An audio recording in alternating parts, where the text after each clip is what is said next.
Hey everybody, welcome to We've Got Ward, a Doof Media podcast series where we expertly dissect and discuss Ward, Wildbow's return to the world of parahumans.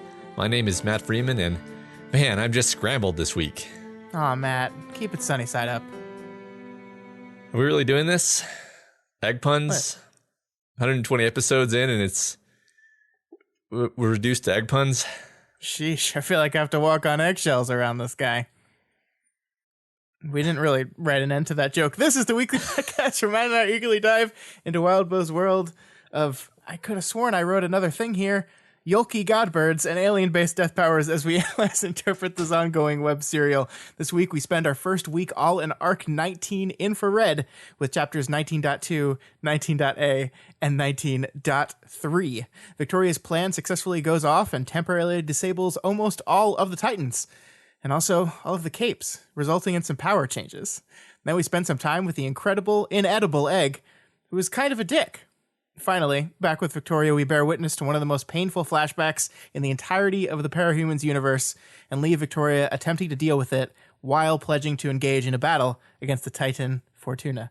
Matt, what do you think about these 3 chapters?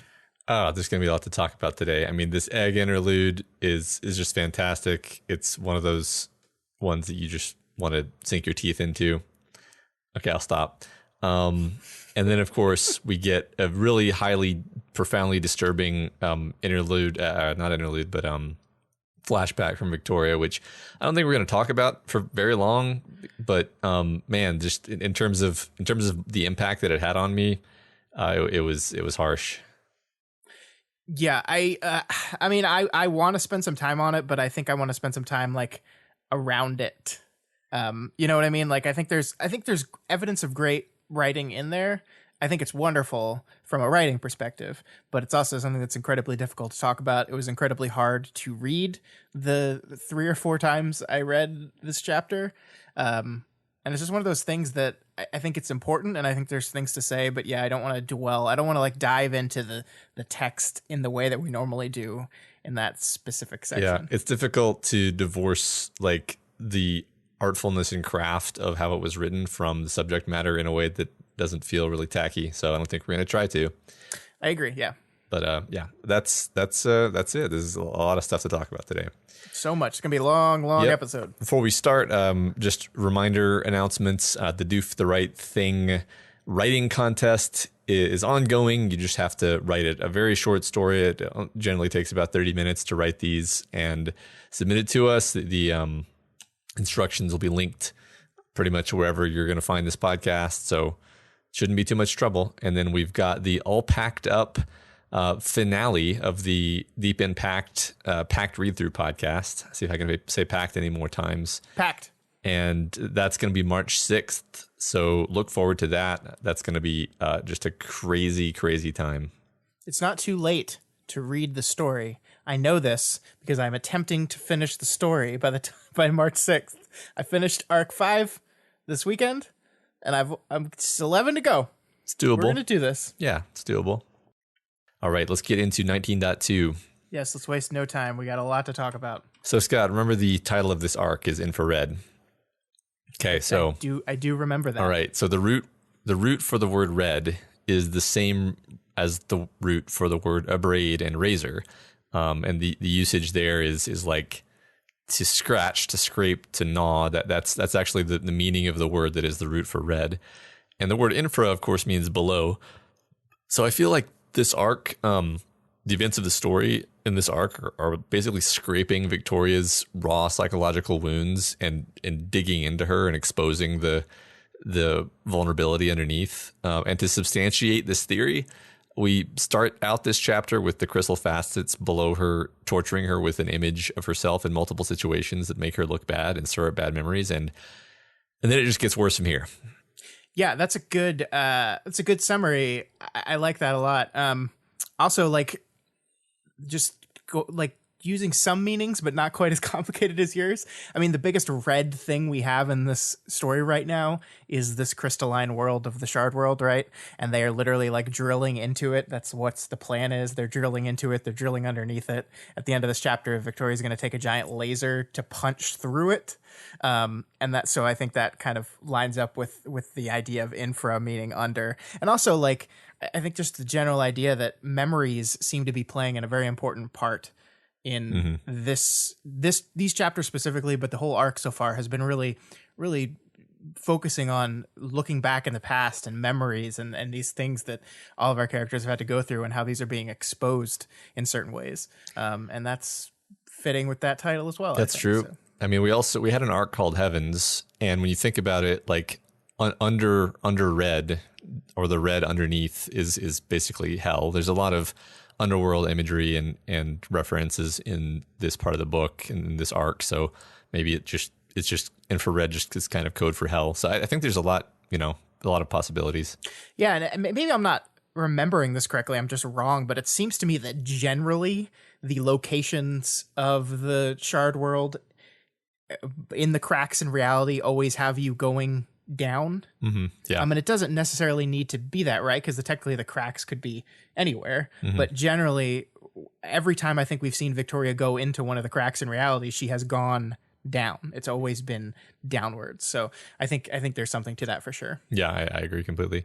Going back to my interpretation of the abrading and scraping interpretation, when she's watching her shard movies, basically we don't quite know what she's looking at yet, but it says that gold jerked right and a slash of crimson was left behind. So that's literally like scraping away something to reveal the red underneath. And by the way, that image is, of course, the wretch using Carol as a crayon, in case people forgot.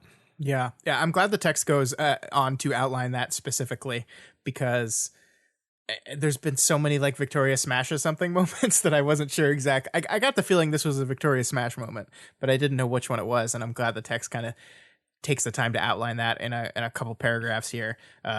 That being a thing that Victoria has to witness and also has to know that other people are witnessing is pretty awful. So, yeah. There's some fun color stuff in these 3 chapters, and we'll talk about that as we get to it. But we have the gold once again, which is her mom's hat, I guess. I'm not sure exactly, and then of course we have red. So, but we'll talk about that as we go. So Victoria struggles to keep herself from just shooting the crystal that's playing these movies, which actually shows us how close to the edge she really is. She knows that shooting the crystal would put her in danger by making her a target. There's no good reason for her to do it other than wiping out those images, but she still feels tempted. That's how much it bothers her. Like she's like physically struggling to keep her finger from pulling the trigger. Yeah, it's this really, really powerful moment that she's just wanting to make everything go away, right? She wants to make those memories go away. Or as she says, she wants to respond to the argument that these memories are bringing up by being played, like by destroying it. Like that's the way she wants to respond to it. And like I said earlier, the idea of memory and remembering are going to be a huge part of this arc. It seems like that is absolutely true. And something we didn't get into last week that I kind of wanted to circle around before we move forward is I think chapter 1 of this arc set that up as well, because you have this moment. Remember, there's this moment where Victoria and Sarah and Crystal are all talking, and one of the things they're talking about is this general life philosophy of goals.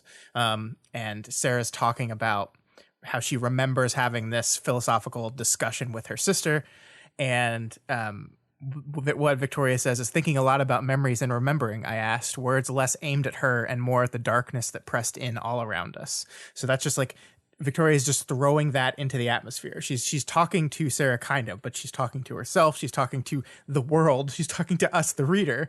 This is what we're thinking about. We're thinking about memories. We're thinking about remembering.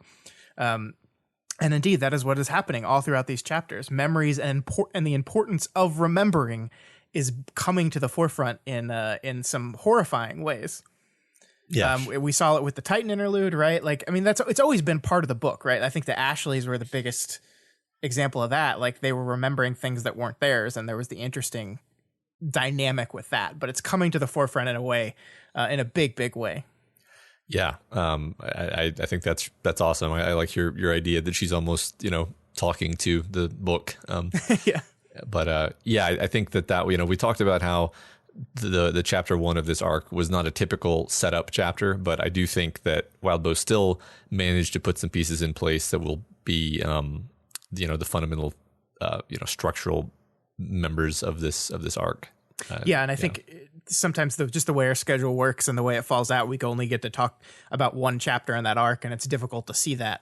So I'm kind of glad we got to hear this week circle back around to that main idea, because it seems like it is gonna go through each and every one of these chapters. Yeah, I think so.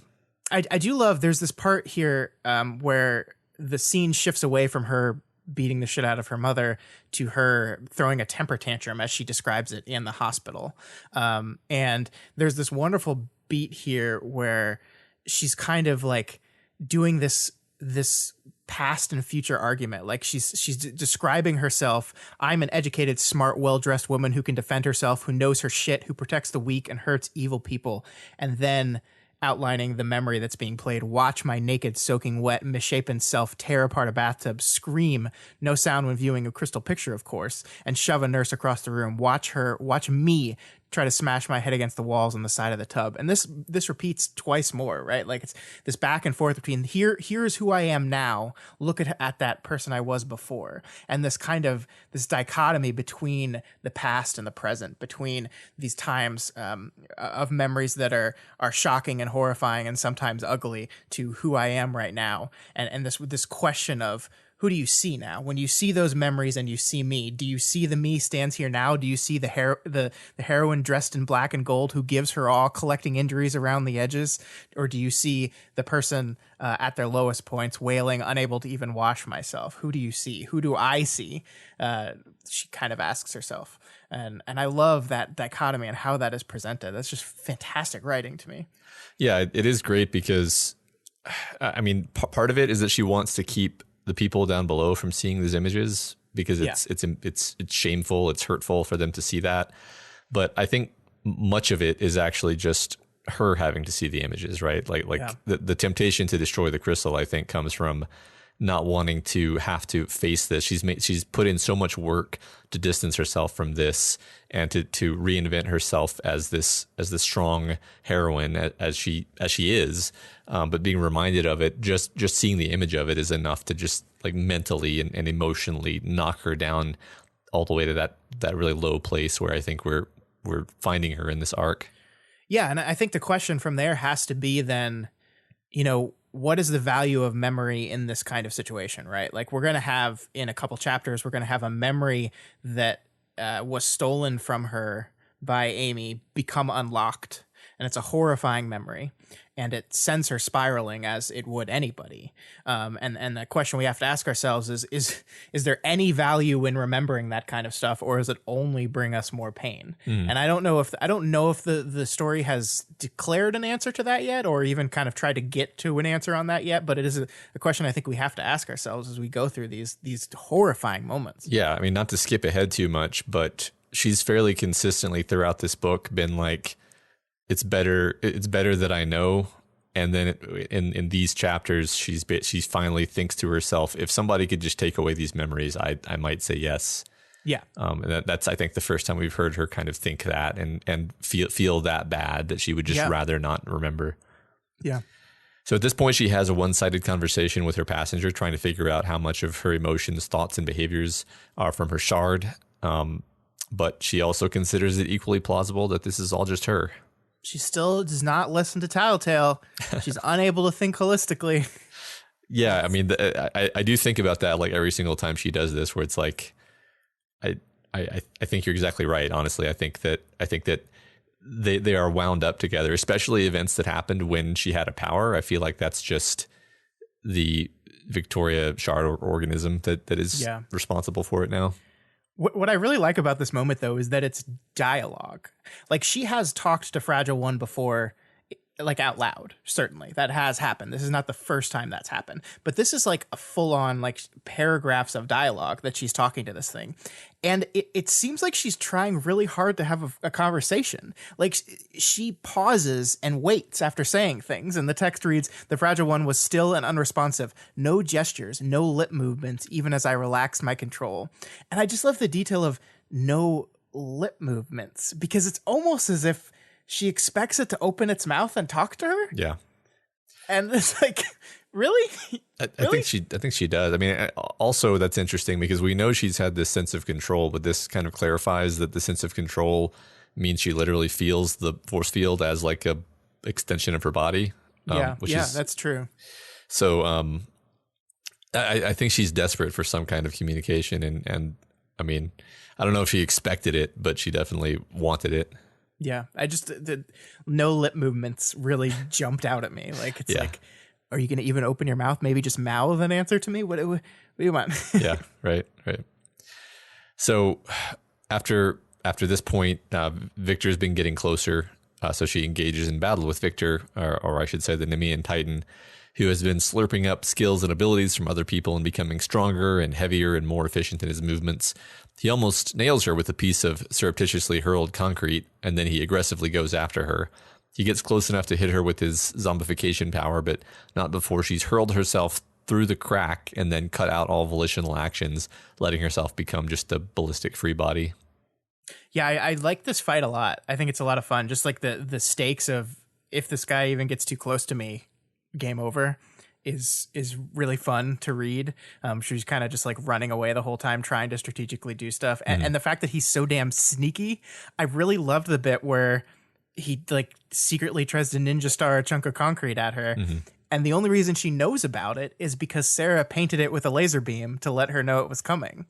And then there's in the middle of the fight later, Crystal like fires a laser just like in the air in her general direction, just to give her a warning of another attack coming. And so she is able to dodge those two. And it's kind of like, if not for these two women, like with a really heads up move on warning Victoria of something, she could be dead. Yeah. Definitely this sort of thing brings to the fore Crystal and Sarah as in terms of being important in this arc, right? Like we're almost getting more Crystal and Sarah stuff, specifically Crystal stuff, than we are other members of Breakthrough so far in this arc, I would say. Yeah, I think that'd be a fair statement for sure. Yeah. But yeah, that's all great. And it's very, like you said, it's a cool fight. It's a tense fight because at this point she's just thrown herself into the air and just prayed, basically, like, I hope basically he's going to take my powers. I can't avoid it. And I just hope I get my flight back by the time I hit the ground, which is intense. I love the do nothing thing she screamed to herself. Like, it's just like Victoria feels like she always needs to be doing something. So for her to like yell to herself, do nothing, was a really powerful moment. Yeah. So the Nemean Titan, it comes up so close to the edge of the crack that it sees down inside the cracks, and it sees visions of presumably himself tormenting a girl with scissors. And I mean, it seems very likely this is Victor's induction into the clans, and it actually completely steals the attention of the Titan. The Titan just ignores the fighting that's continuing outside and just watches the scene unfold. Yeah, which is really interesting, right? I mean, we've seen in that Titan interlude chapter that there are inside many of these Titans little bits of human, and those little bits of humans bring up or play memories for certain reasons, to influence, to remind, to control. And we see in this chapter that there's still most likely some Victor in there. There's a moment early in the fight that we didn't talk about where Victoria sees he gives a stance, like he stands a certain way that like distinctly reminds her of Victor, and she's like, there he is, he's in there somewhere. So like the implication in the text here is that Victor is still a part of this, but here he's absolutely enraptured by this memory, like this memory of this horrible thing he did to an innocent person as we assume part of his initiation into Empire 88 or just a general white supremacist clan. He stops everything, stops fighting, stops doing anything to just watch and relive this memory.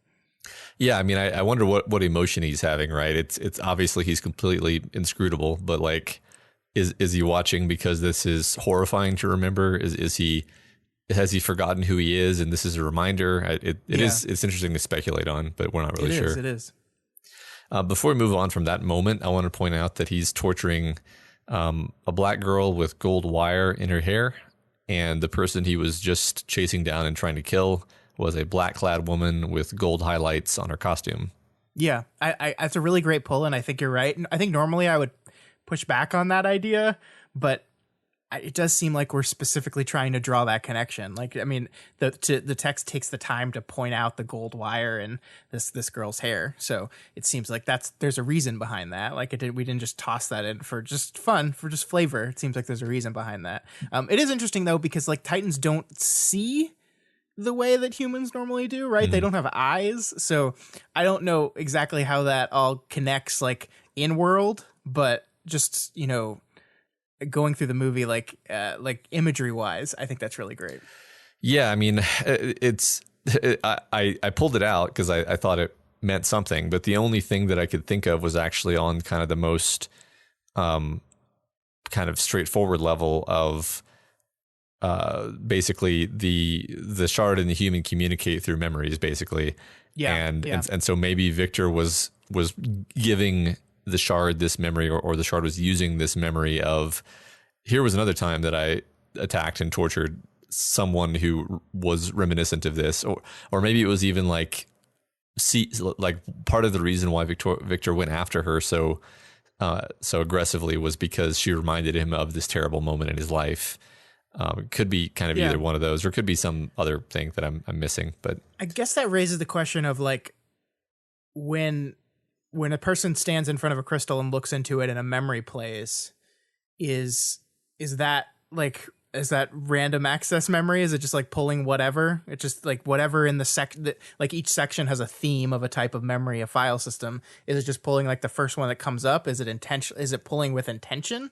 I don't know. Yeah, I mean, we don't know enough to really say. It's just conjecture, but it's interesting. Yeah. I do wonder if we're going to get clarity on that kind of thing, or if we're just going to move away from the idea of these shard windows. Yeah. I mean, infrared, I think we're going to be dealing with this a lot. Mm-hmm. So that's my opinion. Maybe. Yeah. Before we move on, there's something I really like about this particular scene. We see these images of Victor doing these unquestionably terrible things in his past, and then he moves away from the crystal. One of the memory ends, and he kind of like loses attention and goes off and fights again. But before Victoria looks away from that same crystal, what else do we see? We see a memory play of Rain killing Snag, and then we see his team gathering around him after the aftermath of that, supporting him. Then we see a memory play of Victoria breaking a thug's spine and then taunting him. And then her family gathers around her in the aftermath. She specifically notes no punishment, nothing happens, just a hand on the top of her head, like a supportful hand. And so when Victoria looks at Victor's memory and she sees Victor's new family surrounding him, what she says is an induction for the younger generation, ugliness creating ugliness. And then she sees these two scenes play, and after each of these scenes, she says they're different, which of course is true. They are different, right? Victor was torturing an innocent person in the name of this horrible Nazi cult he was trying to get into. Rain, in memory, was killing a villain actively working to harm him. Victoria was beating up a criminal. It is different, but not all of it, because the important part here, it seems to me, is not the action, but the reaction. In each event, an ugly, violent act is done, and in each act, the person perpetrating the act is surrounded by their quote-unquote family. Some literal family, some found family.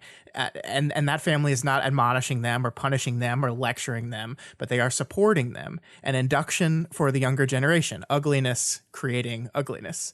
And I think that's really fascinating to see it play out like that. Yeah, now that you lay it all out like that, I don't know how I didn't make those connections, and that's really great. So thanks for pointing that out.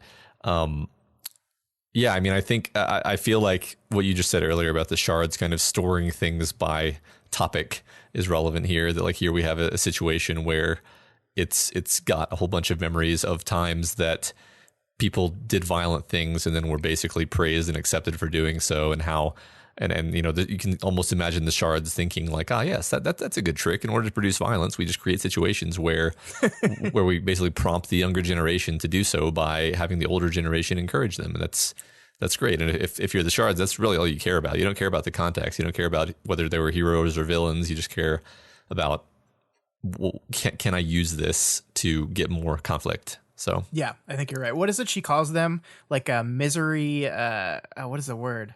Students of misery. Yeah, something like that. Something like It's really great. Yeah.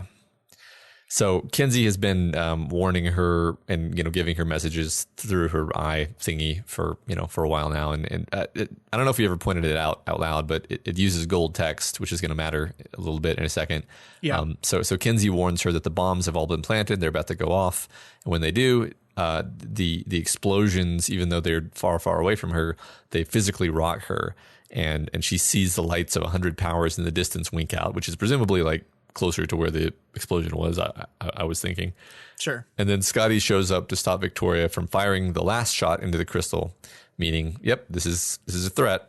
And we get this line, which I pulled out because this is the red chapter. This is the red arc, rather. I'm going to pull out all the color stuff. Still falling, I pulled the trigger, and I went from seeing gold letters against a black and red backdrop to seeing the Stygian blue aftermath of those letters and the golden beam. So I had to look this up. I feel like I should have known this, but Stygian colors are simultaneously dark and impossibly saturated. Basically, they're an impossible color. Yeah. Stygian blue is what you see after staring at a bright yellow thing and then closing your eyes or looking at something black. So this is exactly what she would see as like the after image of gold letters. And of course, the word Stygian also means related to the river Styx, the river of the underworld, which Victoria just hurled herself across in order to escape Victor. I love that last beat. I love like the further connection. I was just like, oh, cool. It's like that impossible color. We were having a conversation about these impossible colors in the Discord the other day, and I was like, cool. That's one of those crazy colors. And then but then to further push that to this connection to the underworld, this connection to the shard world as quote unquote hell, the underworld, the underneath, the infrared. I think it's really, really great, and I like it a whole bunch. Yeah, I mean, I don't know if Wildbow's doing the wordplay more than usual, or if I'm just paying more attention to it for some reason. But I'm really loving this aspect of things today. It does the thing that's cool about books is it doesn't matter. That's true.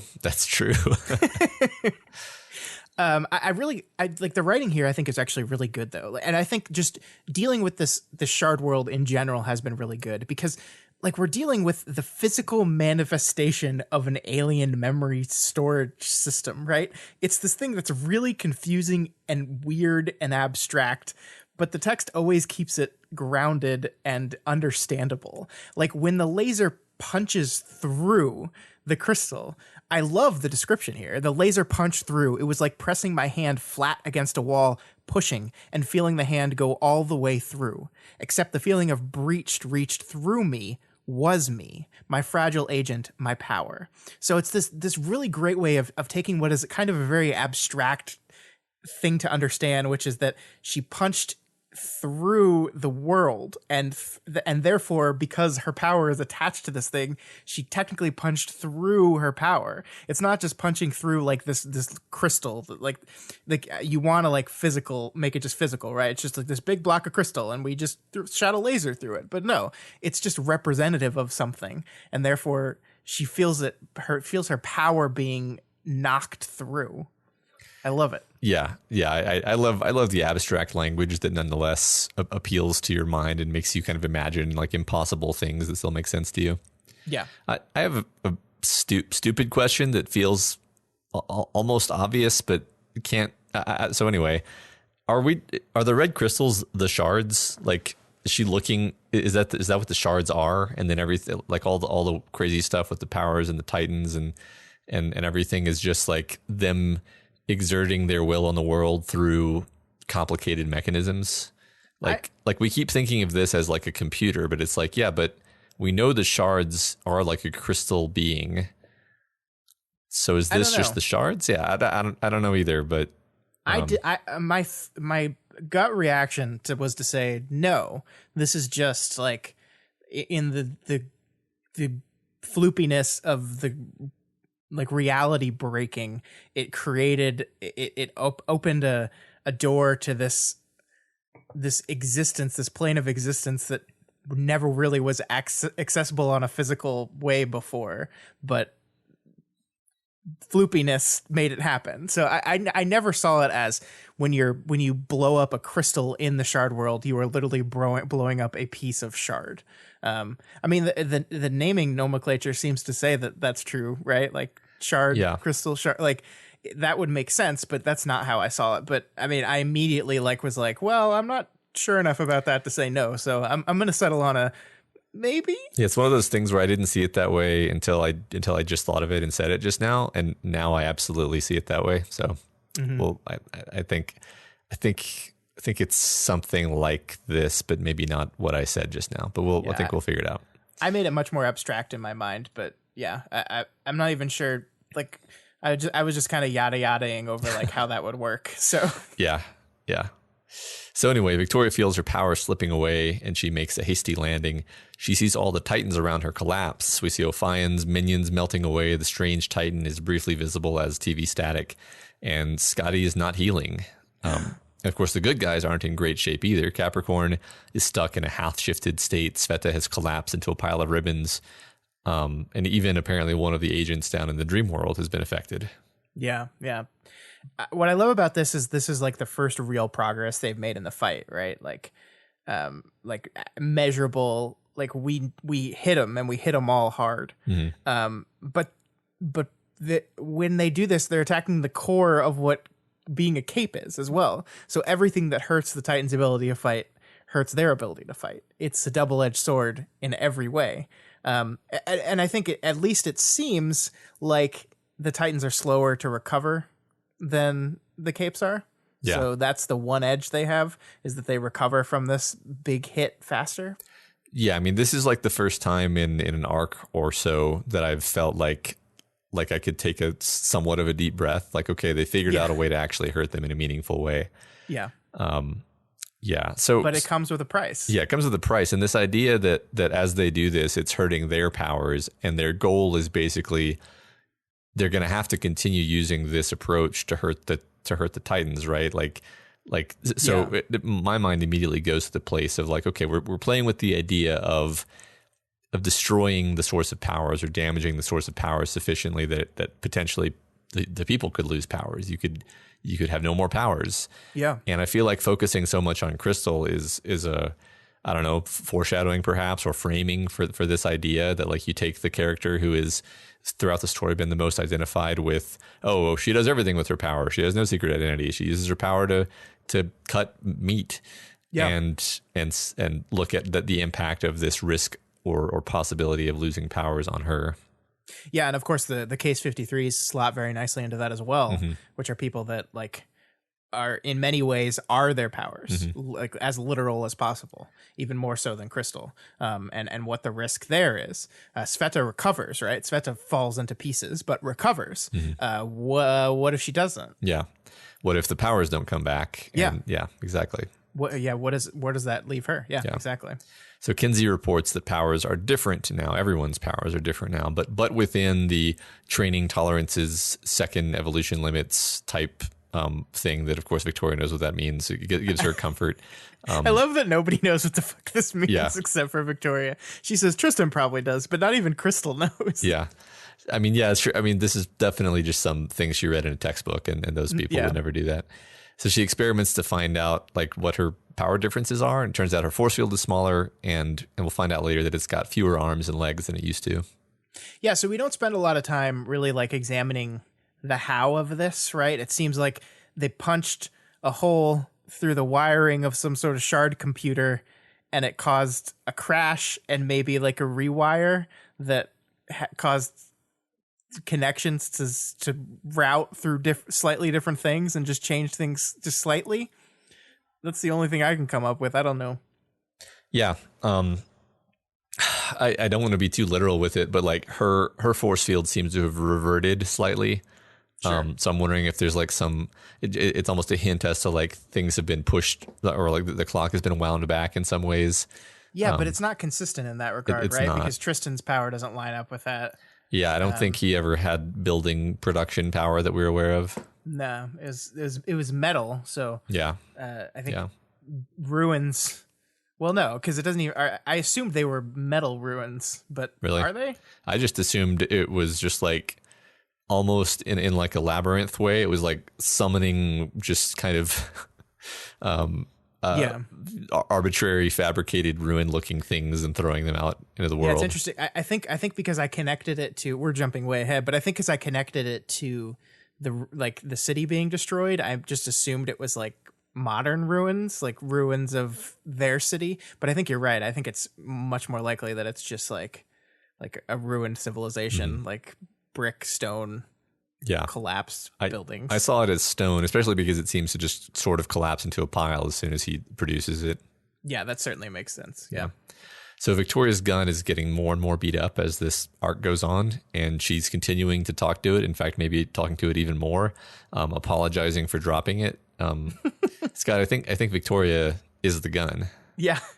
We've been joking around about the personification of this gun for a while, but I think you're right. It's a brute force weapon that is being overused, whose battery is constantly being drained. It keeps getting more and more damaged as the fight goes on, but it keeps getting dragged into each new conflict because it's so damn useful. That sounds super familiar. Yeah. Yeah, when she runs out of batteries, she pulls out the battery and throws it at the bad guy. Yeah. Yeah.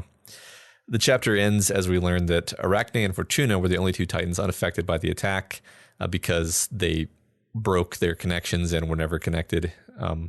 Yeah. And then Fortuna is moving towards Shin.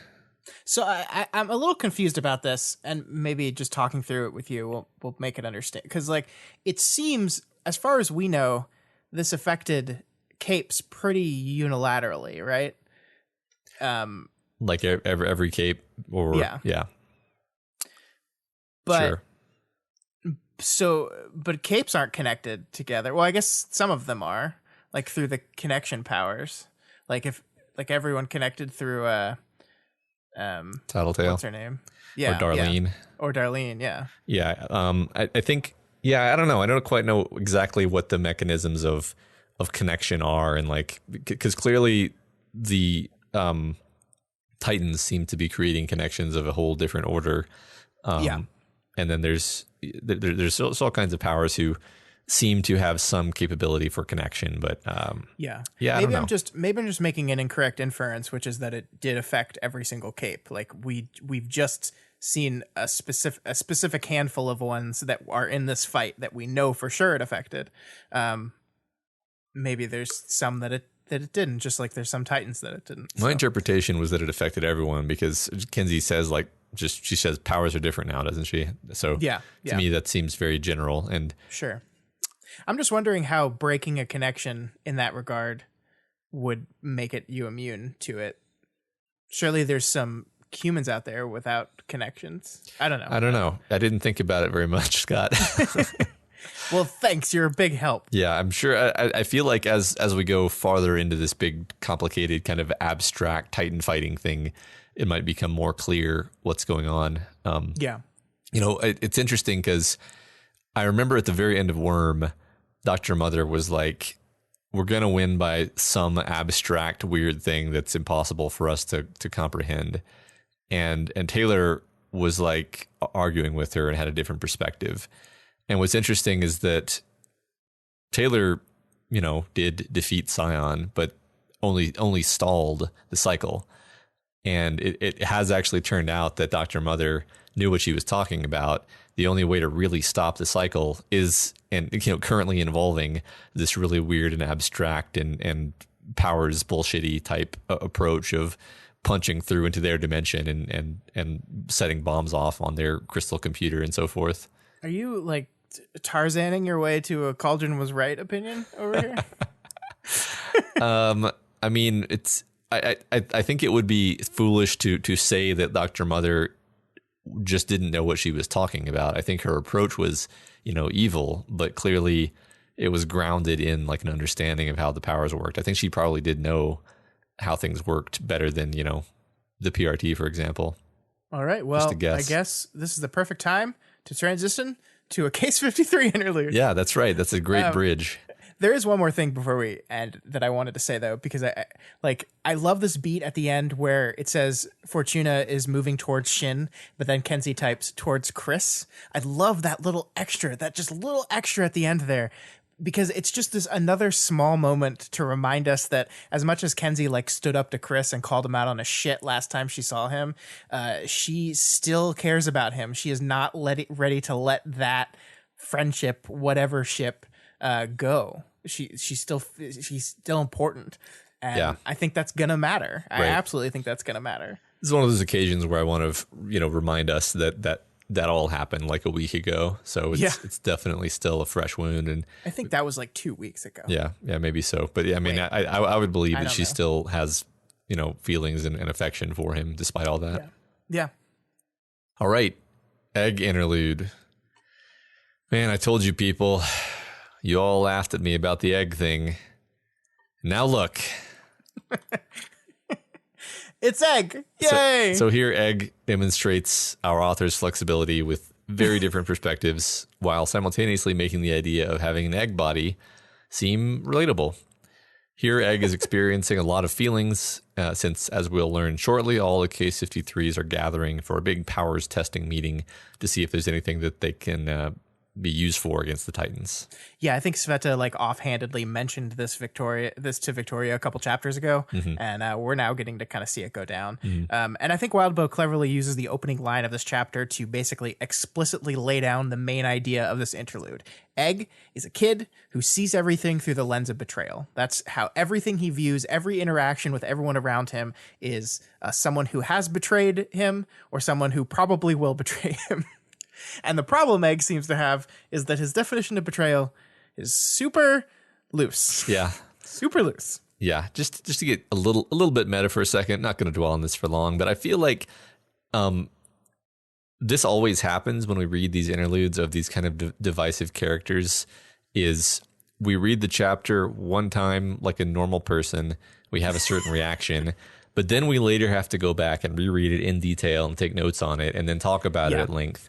And where we land on these characters, you and I, is never where we were after the first read through.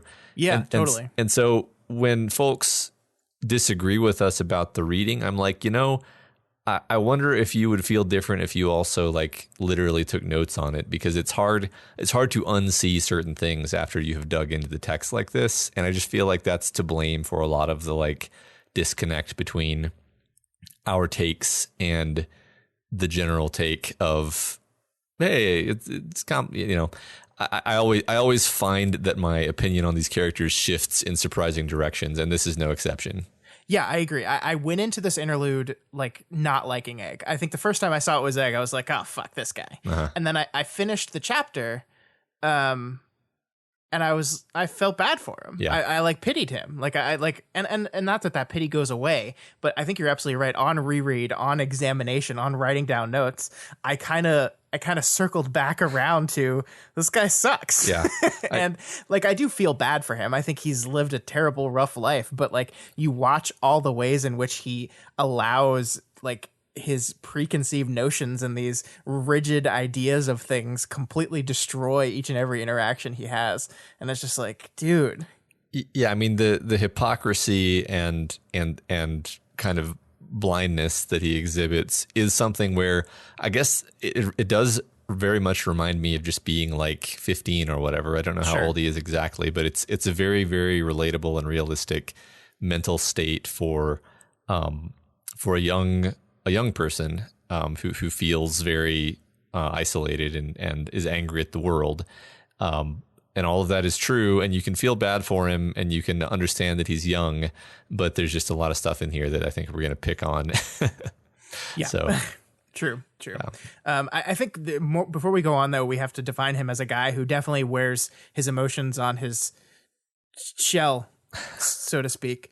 And we find out more about why this works the way it does later, but anytime he feels something, that feeling threatens to crack his shell open, right? And we see even early here in the very beginning words of the chapter, the way he feels like bubble through his yolk. It's kind of like his yolk itself is emotion, is the feelings he's feeling get transferred into that goopy yellow stuff. It's basically the pink slime from Ghostbusters 2 again.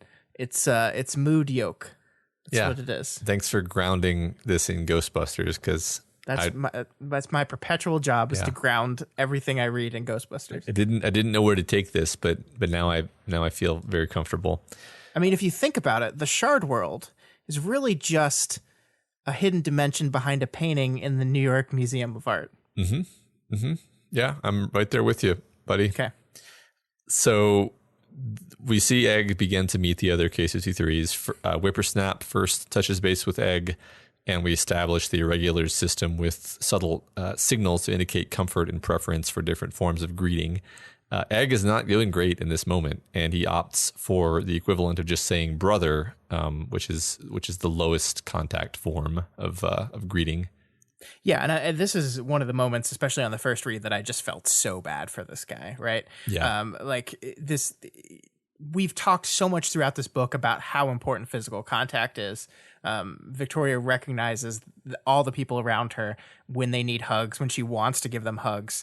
And Egg desperately seems like he needs some hugs here, and he just can't do it. He just can't. It's too risky. He can't do it with Whippersnap, and that might also be related to how he's mad at him, but he can't do it with Chantilly. It's sad. Yeah, I agree. It's usually the fact that he's so painfully self-conscious of the risk of getting goo on them that's prohibiting him from getting the comfort that he really does need. Yeah. So Chantilly is there as well, and so we've met Whippersnap and Chantilly before, but it feels kind of fresh to see them through Egg's eyes, because he has this palette of past experience with each of them that Victoria didn't have. And apparently Egg used to have a major crush on Chantilly. Yeah. And like you mentioned, he's also got baggage with Whippersnap, who tried to convince people not to attack Cauldron, which Egg has, Egg was staunchly on the pro-revenge side of that argument. So he's stopped talking to Whippersnap since then. And, much of this chapter concerns this type of rumination by Egg, taking stock of who is on his side, who has wronged him in the past. And Egg is really good at finding ways in which people have wronged him. Yeah. Later on, we'll see that even Faultline is somehow a traitor against him. He's got a bit of a thin skin, this fella. He does. Yeah. Faultline for hiring some Case 53s. Yeah. Traitor. Yeah. Yeah. And I do think like this intro with these two characters is a great way to set up and really distill down the ways in which the behavior that Egg is going to have throughout this chapter. First, like when he meets Chantilly, this is this woman that he greatly respects, to the point where he says that she's the first Case 53 he could see himself dating and doing other things with. He describes her as this person who went to a regular school and endured the bullying, which he respects a lot. He finds her pretty and brave and sweet, but he's also got these super complicated emotions swirling around her: embarrassment and shame connected to the time he tried to jerk off thinking about her, and he broke his dick. And then there's frustration because he wants to hug her here also and can't. And there's all these complex, terrible emotions surrounding this person that he respects a great deal. And then there's Whippersnap, his old friend that he now considers a traitor because he didn't think violence was good. Yeah. And it's we see in him this kind of very specific, if you're not with me, you're against me mentality that Egg will carry through this chapter. And I see, like, connecting back to the talk about memories that we've been talking about throughout this arc, Egg hears him and connects back to this idea of looking in the past, and he sees Whippersnap, and it makes him think about the past, and it makes him think about the time in the past where everything diverged to the moment we have here, and what could he have done differently? How could he have played his cards differently to keep people together, to convince Whippersnap that he was wrong and Egg is right? This idea that he's constantly looking back at those moments and saying, how could I or how could they have gone differently? And that's going to be something he does constantly. Yeah, definitely. I mean, rumination, I think, is the key here. He's just utterly fixated on, I don't know, like you said, trying to trying to fix things in his head. Yeah. And then we see later that Chantilly even falls into that traitor category, right? Mm-hmm. And I love this paragraph. I have to read it all because it's so good. Being here, seeing people, it was dark in its own way. If he tried to count off the individual betrayals on his fingers, he would run out of fingers. Whippersnap had bailed when they needed soldiers and allies. Chantilly had gotten mad at him for getting mad and stopped talking to him. The Palanquin guys didn't answer the call for attacking Cauldron. Too many PRT Case 53s had refused to leave the organization, even after the Eidolon revelations. Grackle had driven a major divide into their ranks by pushing the happier and friendlier Case 53 crap, only for his subgroup to end up more bitter and vicious than any of them, calling other Case 53s traitors unless they follow the specific Grackle way.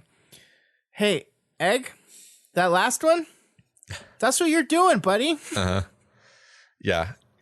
I mean, it's this great... It's this study in toxicity, right? Yeah. In like what it is to have a toxic mindset about a group specifically. I mean, it reminds you a lot of fandoms actually, where people split into like factions and often over just the most inane, meaningless bullshit too. Yeah. I mean, at least like they all have way more in common than they have different, and yet they're gonna split. I think you're absolutely right. Especially that last one with Grackle. I mean, it sounds like it ended poorly, but at least the first part of it was like, yeah, cool, like positivity, great, good. Yeah, but that traitor. Yeah, you're a bunch of traitors. Yeah, it's. I mean, and this is like I think. One of the things we see in Egg is this kind of push and pull between this idea that he really hates himself and he's really disgusted in himself. And I think he's at sometimes disgusted by the idea of Case 53s in general. But also like it's what he is. It's the group he belongs to. It's the identity that he prescribes to. And so there's this real kind of back and forth push and pull conflict, just innate inner conflict about this whole thing. Mm-hmm. Yeah, I do think there's a degree of self-hating in there. It's buried, but I think you can find it though. Yeah. So I just love. Yep. Sorry, I just like I think it really jumped out to me in the like. This was the first Case 53 I could see myself dating. Like it's just that's such a charged statement, right? Mm-hmm. Yeah. I wish I knew exactly how old he was because it's like this is one of the more I guess like softening character attributes that he has, where like he's somewhat fixated on this idea of dating, and he really the fact that he's considering dating Case 53s it reminds me of being like 15 or 14 or whatever, where sure. You sort of have like a flimsy grasp on what you're actually thinking about, and yet you're thinking about it all the time anyway. Because he obviously has no real experience with it. It's because he's young and his life has been the way it has been. Yeah, he's an egg. He's an egg, yeah. I like it. So we meet this new character, Black Forest, and she's fairly young. Case 53 looks like a scarecrow. She and Egg had previously had some long conversations on Parahumans Online, and now Black Forest is majorly crushing on Egg. Oh, yeah. And it's obvious enough that it even gets through his shell. But he finds her exhausting to be around. Yeah, I mean, I love like that interaction with her is kind of so adorably sweet, where she like walks up and she's trying to like explain. I think she's trying to tell everyone she's a villain, and he immediately like interprets that as that she's dating that the other Case 53 that she's with, Hexy, I think her name is, and she's like so immediate, like no. And at first you're just like, oh, that's a like an overly big reaction, but it's because she's crushing on Egg and she doesn't want Egg to think she has a girlfriend. It's like, no, I like guys. I like you. Right. It's kind of adorable. And she's like the worst possible person for him though. Like she's barbed wire and sharp vines and pokey things. Yeah. And he's an egg. This is another slightly, I keep using the word softening, which was not meant to be an egg joke, but like it is now. It is now, but like a character, like an attribute that Wildbow is including to be like to humanize him and even make him seem kind of not as bad as he otherwise would be. I guess like just the fact that he recognizes the hypocrisy in like basically rejecting her because of her body, Yeah. which he sort of in passing recognizes but can't really do anything about because it's just how he feels. So I liked that moment, which is a bit later, but I did like that moment. I like that moment a lot too. I mean, what I love about her so much is like Egg is constantly worried about how disgusted she's going to be by him, and she really just rolls with all of it. Like he gets some yolk on her and she's fine. When he pulls out his bird, she's just like, hi birdie. Yeah. And it's like she just like is totally fine with all this, and he's just disgusted with himself, and I think she's great. Yeah I agree. But one of the things, now that we've said a good thing, we need to do our open face compliment sandwich, which is, as they're kind of walking into the building, he's having this discussion with Black Forest about her villain arrangement, and we basically get the details of this. She lives with a group. They choose to do what they want to do by committee. She's sharing a room with Hexy, that other Case 53 that she came with. They have a den mother that like takes a share of their earnings. The team seems to be accepting of the two Case 53s on it, and they are free to leave anytime, but they also like have a real trouble finding a place to belong, so they're not quite as free to leave. And it's like it's an arrangement that she seems happy with. She's happy where she is in life. She's enjoying everything. And Egg's response to this arrangement is not free, can't leave. It's bad. Like in his mind, he's like, "Oh, you're trapped. You're not free at all. Like you're trapped in this whole thing." And it just really reflects the black and white way he kind of processes everything. Yeah, you're right. Egg is a cage free kind of guy, and he doesn't he doesn't like to see that. Anyway, damn it. I just find it delightful that Egg thinks that Gregor is totally awesome. Yeah, I mean he is though. Yeah, right. Absolutely. I mean, the thing about this, the thing that he loves about Gregor is this. Like, first of all, he's like tough as shit. Like you're not gonna accidentally crack his skin open. But he's also just this like I feel like Egg is a person that is constantly struggling with his emotions, right? I mean, like textually, right? Like he cannot display his emotions. Every time he feels something, it threatens to crack him open. And so he's always having to like bottle down his emotions. And so he looks at Gregor as this person who just seems to just like be calm, in charge, tough, strong, impenetrable. And I mean, we know that's kind of not true. Like, we know Gregor pretty well, and he's got a lot of personal shit going on in his life too. And so, like, I just it makes sense to see like a younger person look up to this adult that seems to have it all figured out and admire him. Yeah, I think we can say that Gregor has made more progress down the path of self acceptance than Egg has. Oh, 100%. Yeah. But is that the part that Egg likes about him? His self acceptance? Well, I don't know, because I think you were right that it's basically how he comes off as, and it probably doesn't hurt that he has like a beautiful wife, which like is also very enviable and kind of like a sign of success to Egg, I would think. Sure. So I like how Wildbow subtly shows us that Engel is sort of Egg's caretaker, almost a mother figure, although the text doesn't come right out and say it that way. Yeah, I mean, we find out that when he had nobody after after Gold Morning, they were the only ones that she was the only one that he tracked down, right? Mm-hmm. And I think you're right that there is that kind of unspoken arrangement there. Mm-hmm. It is really interesting because we've only really seen Engel from the perspective of Victoria, who sees her as this person who makes her feel terrible things. Yeah. It's pleasantness that is disgusting to her. Right. And so seeing her from the perspective of another character who doesn't have that, who feels the way, like just feels good, feels warm when he's around her. Right. She's the source of intrusive thoughts to Victoria, but for Egg, it's like he like basks in her. I think I didn't pull out the lines, but I liked how the text very efficiently conveys that while Egg totally does like wallow in Engel's presence, it's not at all sexual or romantic or anything like that. It kind of seems to me more like it's just pleasant sensations, and why wouldn't you enjoy that?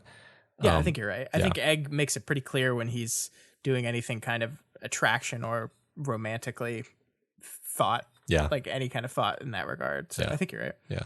So there's this moment of awkwardness and confusion as the K-53s sense that something is off with the parahuman science people that they meet. Eventually, after some tension, it's clear that the previous group of K-53s warned them that the woman who is actually in charge looks a bit too much like Dr. Mother, and it might freak some people out. And so that woman is taking a back seat, and it's causing some confusion.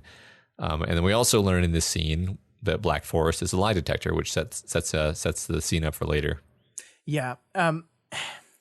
And we'll learn later that it is Sveta and Weld and their group that is that past group of Case-53s, and it was Sveta herself who decided that this was a good idea to kind of, hey, you look kind of similar to Dr. Mother, maybe you should that was Sveta's idea. And I think this is actually like a perfect way of setting up the plan that Weld is going to try to initiate at the end of this chapter as the bad thing to do. Because like, here's what happened. Like they came in and they tried to sneakily do something that they thought would make the Case-53s feel better. And not only did that not work, but in trying to do that, they actually like made this group of extremely gun-shy, uncertain people super worried about some sketchy stuff going on because people were acting weird. So like in their attempt to make them all feel better, they arguably made things more worse, and they caused some momentary panic around some people that are very quick to panic. And also the truth came out anyway, so it didn't actually do anything for them. And I don't know, that's like, to me, a perfect encapsulation of this silly plan that they're going to try at the end of this chapter and leading into next chapter that is going to blow up in their faces.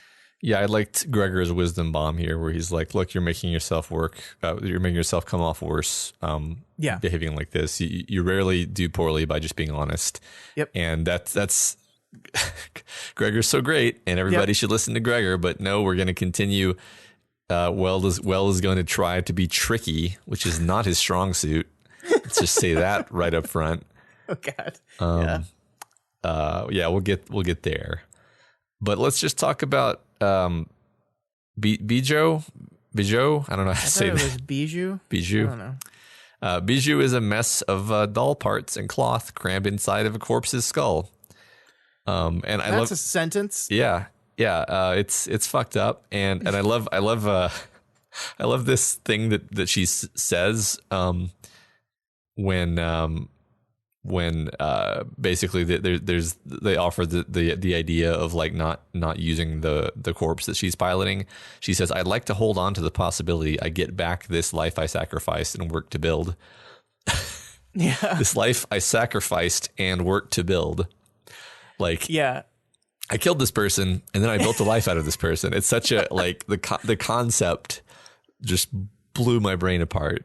It was that's really great. I actually, for whatever reason, like I even saw you pulled that quote and I was like, why do you pull this quote? And then as you read it aloud to me, I was like, oh yeah, that's fucking crazy. Yeah, right. I think I just read over it the first time because it's almost nonsense until you think about the implications of it, you know? Yeah.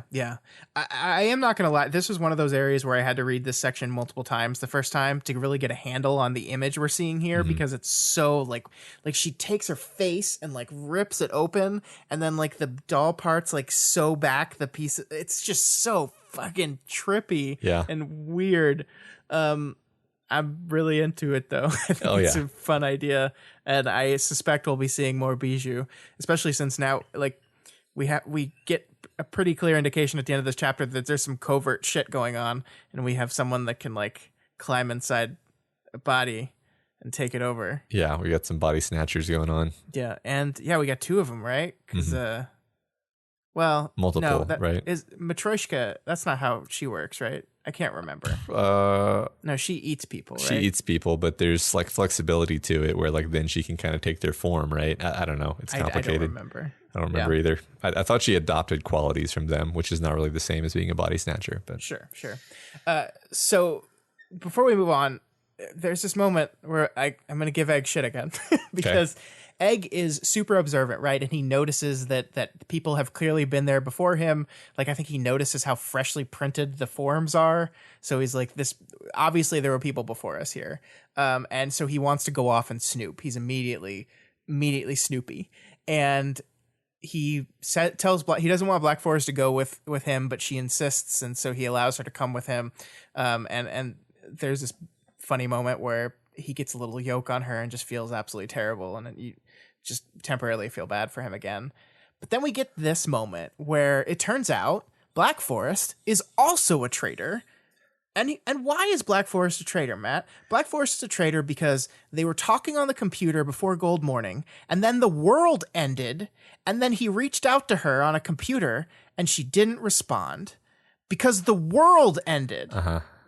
Maybe she didn't have a computer because the world ended. Yeah.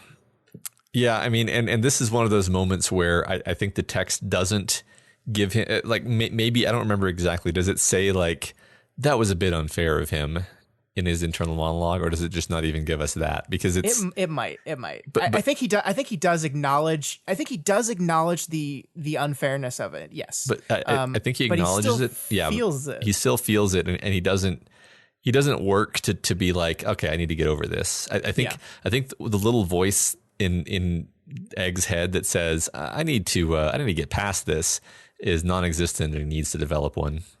Sure. I think that's fair. Yeah. So Egg hatches himself partially, letting a giant baby bird poke its head out of his body. He asks the bird to sniff out familiar people, and then she changes form to accomplish this. So we've got this cool master changer type thing going on. Yeah, it's cool. Like he's got a baby inside him, and he named the baby. It's real cool. Yeah. You said it was cool. It's real cool. It's cool. We learn later that he has 3 little baby birds inside him, and this Ray is the smallest one at 2 times his mass, and the other ones are as big as houses. It's neat. So that's the thing. Yeah, it's cool. Can't wait for. Is it cool, Matt? It's I mean, it's powerful. I mean, when we first met him, I was like, so his power is that he's really fragile and full of goo. What does he do? And of course, it's actually pretty strong. He's got like house-sized minions inside of him, apparently. So yeah, that have certain power. I mean, we don't even really get the full extent of what they can do. Yeah, really, just we get here is that Ray is like smelling. I don't even know how she's locating them, but she does. Well, it seemed like he said, like, hey, could you sniff him out? And then she's like morphs into something that can sniff things out at his request, right? Which hints that maybe they can sort of be whatever he needs them to be, potentially. Sure, but surely each one is different. I mean, like I feel like personality wise, like we're dealing so much with the emotions and how the emotions feed into the yolk, so it just seems to me like they're going to be different. Yeah, like, sure, outside of just their different sizes. Yeah, I'm sure they have different, like, why else have multiple of them, I guess. But yeah, I think that makes sense. So Egg follows the trail of Weld and Sveta to a nearby area where he confronts them, but not as aggressively as maybe we were afraid he would. He's still jealous at seeing Sveta's body. He's so jealous, actually, that the bird almost breaks out of him to attack her. And that's kind of what we understand now, why he's this person who is kind of forced to bury his emotion, right? Because if he feels it too much, the birds eat it and then bust out, right? Yeah. They sit in this mood slime and then nom up all those great emotions and then get really agitated. If they eat up anxiety, they get anxious, anger, blah, blah, blah. That's the presumption, I think. So yeah, all these bottled up emotions take the form of giant bird things. Yeah, I like this idea. But there is this beat that we hit twice in this chapter. It's at the beginning. Egg sees Shamrock is her name, right? I'm remembering her name right. I didn't write it down. And he sees Sveta, and they're both rocking those cauldron tattoos, and that angers him because they both look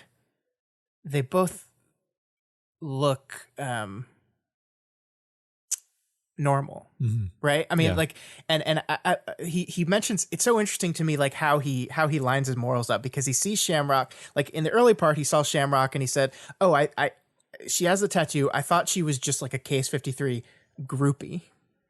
And he was fine with that. But then she said she was one of us, and that was the line that he got very upset with. And I think he says he's kind of worked his way past that. But also now he sees it with Sveta here again. She's got the tattoo. That tattoo, like almost a symbol of you are part of this club of these people that Cauldron did this to. And yet you look normal. You have bodies. You don't get to be members, right? You don't look like us anymore. You don't get to be members of this group. And he's resentful of that. Yeah, once again, this is one of those things where it's simultaneously relatable as, you know, as being a young person who probably had very similar, very stupid thoughts about like whatever subgroup I was part of as a kid. But also you can just be like, that's just awful. Like gatekeeping is such a bad look for anyone, really. Yeah, and it is gatekeeping. And we know like the commonality that all these people have is that they went through horrible, terrible things at the hands of this organization, and many of them were left in this monstrous condition. And to say, sorry, you don't look that way, you don't get to be part of this group, is plus that's just Sveta. She went through the same shit you did. Like, it just drives me crazy. One interesting thing about Shamrock from this chapter is that she's actually the one who's almost like spearheading the no, I'm sorry, people are going to be very uncomfortable with someone who looks like Dr. Mother hanging around. And that is interesting. The way she says it, you're like, oh, like you are going to be really uncomfortable with her hanging around. Like so basically Shamrock is so upset by this, presumably partially because she actually has more of these memories of being like tortured and tested than the others do. And so if anything, her actual like residual trauma from being like a test subject in Cauldron is greater than theirs, because at least they had their memory of that erased. So. I like that, because that goes to this conversation about memory we've been having all night, right? True. Yeah, we do, and I think they explicitly mentioned this idea just to remind us that Shamrock did remember stuff from Cauldron that no one else did. So yeah. So yeah, it's pretty easy to rag on Egg because he's a selfish, bitter punk who is mean to our favorite people. But again, there's a lot of bits in here that make us feel for him, show us how hard his life has truly been. And here he thinks in terms of moral principles, which I find a bit endearing. Thinks about the principle of like, what if everyone did what you're thinking of doing? How would the world work then? Unfortunately, he's using this moral principle to try to justify attacking a bunch of heroes. I think you're right. Like I do, and this is one of those things where the first time I read it, I was absolutely like, his definition for what is right is, what if everyone did that? What if everyone decided to sit out on the important battles? What if everyone fixated so much on what they wanted that they forced results that nobody wanted?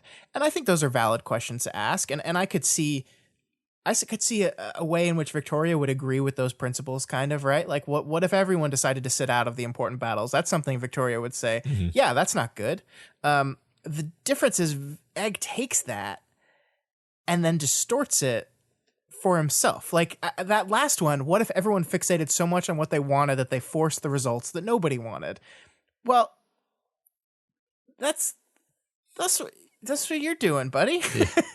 Like, he's got this if you're not with us, you're against us mentality. And like this idea that like what he wants, his path forward, what he thinks is best for the group is the only way. And that's the break point with him and Whippersnap. That's the break point with him and the group of I forget what the name, Grackle or whatever his name is, that wanted a more friendly, peaceful, like, that's his break with all these people is, I see, this is what I want. This is what you want. And I want my thing more. So yeah, I mean, I think it does show how like otherwise good moral principles that I can generally agree with, and I think our protagonist would agree with on a certain level, can be distorted in the minds of someone who sees things like this. Yeah, I think that one of Wildbow's real superpowers in character writing is this ability to express distorted thinking, like how having a certain mindset really warps everything about your inner, and not just your inner life, but warps how you see the world to the extent that you're capable of having these thoughts, where an objective person can be like, how did you get there from there? But Right. but you also see, like, it's not like a contradiction. You see, like, oh yeah, I've maybe even felt that way, or if I haven't felt that way, I can at least see how this person, from where their head is at, could feel that way. Yeah. That's really amazing, like as a writing and psychology thing, and Sure. and I just love every time something in that realm happens in these books. Yeah. I also, as you were talking, just looped around to that first argument. What if everyone decided to sit out on the important battles instead of agreeing to fight? And that's a flawed question. Mm-hmm. I mean, we had this whole argument last arc by Tristan that sometimes you should sit out on the important battles. Sometimes you're not up for it, and that doesn't make it morally wrong. I mean, it's also like I was wondering when reading this, is he on some level, definitely not consciously because he never thinks this way, but is he on some level struggling with guilt? Because he advocated for this massive attack on Cauldron, and like everyone died. Yeah. And the way he has contorted it is to be like, well, if everyone had gone, then we would have won. Yeah, like he sat out because he was too young, right? And if he feels, if I had been there, things might have been different. Yeah, there's definitely some survivor's guilt, but there's also, I think, denial that it was just wrong. They were walking into a situation that was much worse than they understood, and they probably like even if everyone had gone, they probably all would have died. Yeah, that's interesting. So, and he never thinks anything like this. It's always just like everyone but me was wrong, and it's like, yeah, but your plan resulted in everyone dying. Like, what are you? How are you missing this? It's funny because I don't think it occurred to me until after I was done reading, even though it's so obvious, because it doesn't occur to him, and you're so in his head that you don't think about things that Egg doesn't think about. Yeah, I mean, I think. I think you're right on. Like, I'm not opposed to like making that leap without any like explicit textual support to it, because I think there's some logic to it, like that it explains his desire to push. It explains his desire to push with like everyone, the blame on everyone else if he's feeling it himself. Yeah. It's a kind of survivor's guilt and complicated stuff, but yeah. So just moving on from that, I can't express how much I appreciate Black Forest chiming in to tell us that Harbinger 5, Jeff's explanation for why he left the boy band is Jeff, the nice number boy, Matt. Get sorry. It right. I'm sorry. Jeff's explanation for why he left the boy band is actually true, because she is a lie detector, which means I can put down the chocolate. You can safely put down the chocolate, and we can now feel safe for Sveta because she's got Jeff by her side. Because really, it's I think there's enough stuff to worry about in this book for that it's actually nice when the author is like, specifically don't worry about this thing because I'm not going to stab you in the eye with it later. Sure. Anyway, yeah. So Scott, we were just talking about chocolate just now, and I want everyone to know that I never ever stopped believing that Witness was there all along, and that the Witness interlude is totally canon. Matt, your obsessive conspiracy theory nature has this time proven correct. Witness, the Echidna Tattletale clone, does indeed exist and is active in the world, but that doesn't make the interlude canon. It is not in the book. It cannot be canon. Just because she exists doesn't mean the interlude happened exactly that way. I'll make it canon. The question is, though, I think, how does this pay off? Is this just a fun little, hey, remember that moment? Or are we going to be doing something with this? We know these Echidna clones hate everything that their original loved.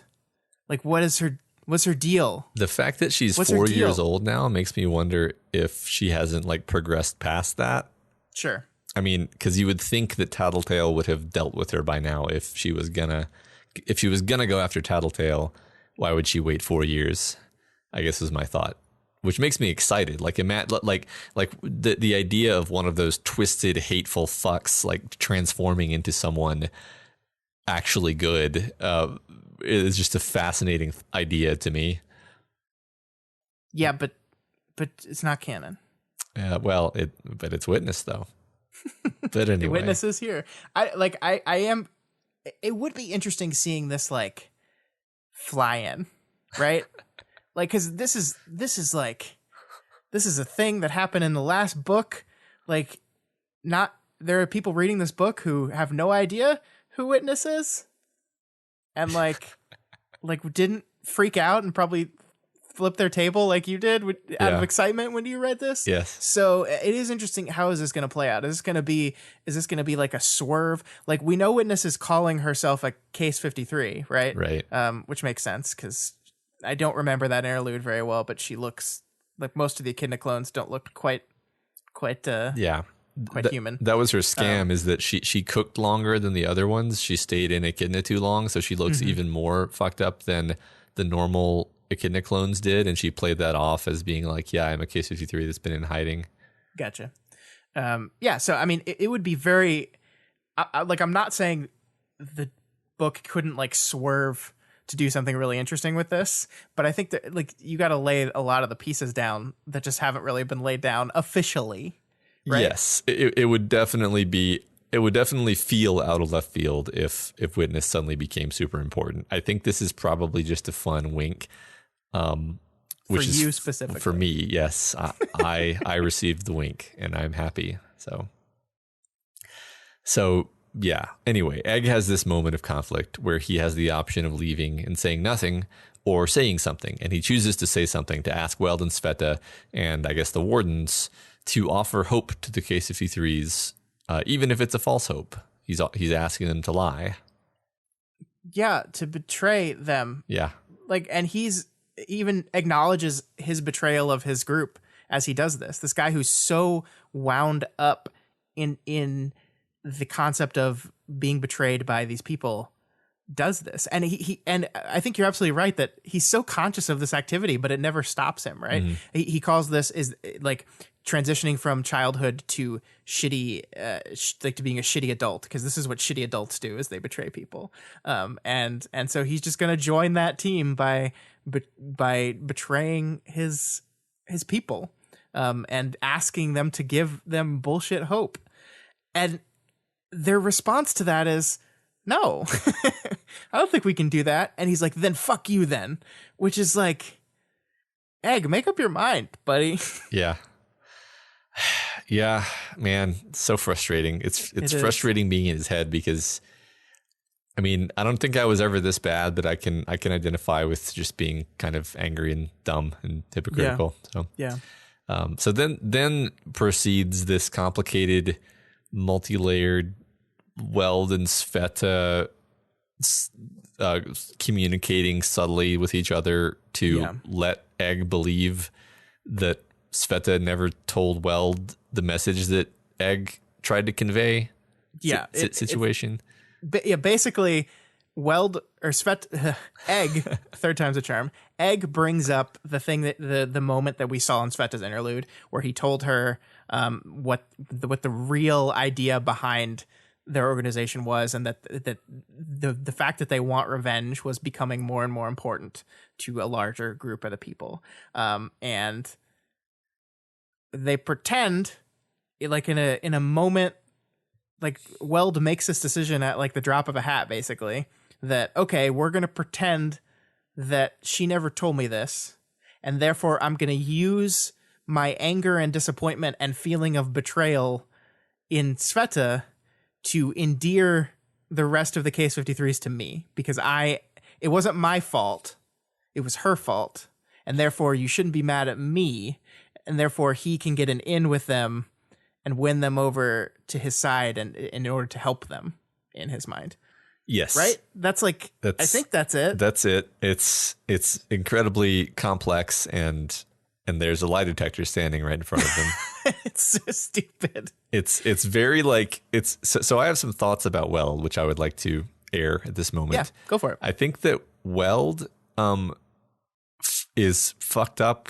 Like he basically took on leadership of the irregulars, and everyone thinks he's this Boy Scout great guy. They still do, by the way. Like, he still has all these like characters in the story who are fans of him. Sure. But he then led the K-53s into a situation where they then betrayed him and tried to kill him, and then they all got killed. So he probably feels like horrible guilt for how all of this went down. And we never really see a real indication of this. But like, I feel like Weld is struggling with some really strong emotions surrounding the whole K-53 situation. Maybe even worse than Sveta, because like Sveta didn't actually lead them into that situation. She had her own role in it, but Weld kind of sees himself as a certain way, and it probably fucks with him a bit that everyone sees him as this paragon when he feels, I'm just guessing because he doesn't say this, but I would guess that he feels like a failure who let everyone down and led to a horrible disaster. Yeah. And so I feel like what's happening here, I realize I'm kind of piling on conjectures, but I feel like what's happening here is Weld is so desperate to like regain some connection with these K-53s, or regain some esteem in their eyes, or redeem himself from his mistakes, that he is doing very uncharacteristic and sort of stupid things that are really going to blow up in his face. That certainly draws a very convincing picture of why he would undertake this seemingly ridiculous plan. I like that a lot. It actually, it's so awful to me, and it's like not even awful because it's a bad plan. I think it's just awful to Sveta. I think it's just incredibly rude to Sveta. I mean, he is basically leveraging the K-53's hate of Sveta, a thing that like is devastating to her. He's leveraging that feeling and using it to get him in closer with them by saying, "Hey, me too. Hey, me too." And it's just so mean to her. Like, I mean, we'll see in the next chapter that she's like, "Hey, Weld and I are doing this thing," and she's going along with it. But oh my gosh, like I can't imagine her actually being okay with it, you know? Yeah, because it's so awful, right? I agree. I felt the same, where I was like, "Oh, this is just terrible. Like, nothing good is going to come of this. This is definitely just a horrible idea." So yeah, her ex-boyfriend and guy that she still looks up to quite a lot has to pretend to also hate her to get in closer with the group that still hates her, and they're going to bond over the fact that they all hate her. Right. And it's not like part of this plan is like, and then he's going to like put in a good word for Sveta or something. It's all just like, now everyone hates Sveta. Yeah. Cool. Maybe he sees that as a long-term like side benefit of the plan. We don't see that spoken or said, but maybe in his mind, like that's the way forward is once I'm in with them, maybe I can start to kind of explain and like change minds towards Sveta. But in the meantime, he's joining the We Hate Sveta club, right? And also that's not going to work because Egg has already Egg within 20 minutes of this plan starting has already turned everyone against him. I skipped ahead a bit, but that's. But I do think it's really interesting that he walks away. Like when he thinks this is all true, he walks away like brighter and happier because he understands the world now. It wasn't not everyone is a traitor. It was just this one person. It's just this like didn't betray me. Like everything is, the treachery was smaller with simpler answers. It wasn't as awful and widespread. He's just like focused that traitor beam on one person temporarily, and that makes him feel better. That's what makes it feel particularly awful to me is that it's like he feels great because now he can, like you said, literally just hate Sveta purely and intensely. And it's, oh my God, this is going to end so badly. Yes, it is. This is like this whole chapter is just like a build up to a disaster. Yes. So we finish the chapter seeing the K-53s being hit hard. Well, sorry, I guess we kind of already talked about the idea that Black Forest reveals that Weld was lying and backfires the whole plan against Weld. So yeah. Yeah, which was a miscalculation on his part. Like, I don't think he probably knew Black Forest that much, did not understand how loyal Black Forest is to Egg because of their interactions online. Which also to me like shows that, you know, whatever happened with the when they lost contact, like it shows to me that I don't think Black Forest was just like, oh, I'm done with you, don't need you anymore. Like, she's loyal to him here. There's obviously probably another explanation for why she didn't reach back out to him. Sure. Yeah. But yeah, Egg takes this knowledge and decides he's not going to tell anyone. He's going to keep it to himself. They're going to keep it to themselves, and they're just going to secretly but flip the group. He describes it. They're going to flip the group to their side, and then when the time comes, going to ask them a question, because the one thing he hates is that he feels Sveta and Weld made the choice for them and didn't tell them about it. So he's going to give them the choice, but he's also going to covertly like win them over to his cause. Yeah. Which we don't know what it is. Yeah. Yet. What is this question? It's going to be bad. Oh yeah. So we finished the chapter with K-53s being hit hard by the interruption of the powers. Some of them hit hard enough where you can honestly believe that if the power is turned off, they might die, like Black Forest. But of course they recover pretty quickly. And then, so I love this line here. He reached for Rhea and found Gobbles instead. He had to reach past something that wasn't Rhea, wasn't Gobbles, and wasn't Herc before he found his familiar companion, almost buried beneath the others. So people get power changes. He got a new god birdie. Got a new little birdie. I'm sure Chekhov's god bird. Yep, Chekhov's god bird. This is going to be bad. Everything about this interlude is terrible, and it's fitting because it's Egg, and we know that eggs are extremely, extremely bad. I hope he pulls a fucking Titan out of his egg. It's just a whole Titan. Just yeah, that'd be good. Yeah. So yeah, I don't know what Egg is up to, other than fucking up whatever Weld and Sveta want to do. I don't know what he wants to do. Yeah, I mean, like, it ends with Black Forest looking down, almost as if she's looking through the ground to what lays below. To hell. Yeah, to hell, to the Shard World, whatever. It seems like that's the direction we're going. And then we get the line, the body snatchers are in. In the Shard World, I think like that's he's going to do something with the fact that K-53's powers are very close to the surface, right? They're going to be doing some tinkering in the Shard World. Tinkering's a bad word because that has different connotations. They're going to be screwing with some stuff in the Shard World on their own, secretly, with body snatchers. Yeah. And it might, and maybe it'll all work out and nothing bad will happen. Yeah, sure, Scott. Sure. All right, let's move on into 19.3. The Titans are retreating. Fortuna is mobilizing, and we're heading out of the frying pan and into the clutches of a 4-dimensional anaconda made out of fire. What does a 4-dimensional anaconda made of fire look like? I mean, I assume you pictured whatever I pictured in your head when I said that. Well, that's a cheat. So Victoria finds a spot to park her laser, and then she uses her aura as a warning light as she's landing, which apparently causes people to just freeze in place. Scott, I've been waiting for Chekhov's aura to pop off for this entire book, and I feel like we're getting close. Yeah, we're definitely going to find out some information about this damn aura, right? Maybe never what was up with previously, but what's up with it now? Yeah. I don't you find it all interesting, though? Or perhaps not interesting and more just indicative of her emotional state, is that she seems relatively uninterested in really examining her new powers, right? This is Cape Scholar Victoria. My files are the most important thing in the world to me, Victoria. And she flares her aura. People look at her not in the way she expected. And then she's just like, got to figure that one out later. Yeah. Then she does the same with her force field. Basically, she makes sure it's still functioning. And I think she mentions to Jeff that it's 3 sizes smaller, which is a great Grinch reference. Thanks, Victoria. And then he says interesting, and then she says it wasn't really capturing my attention right now. And look, that makes sense, right? She's worried about her team.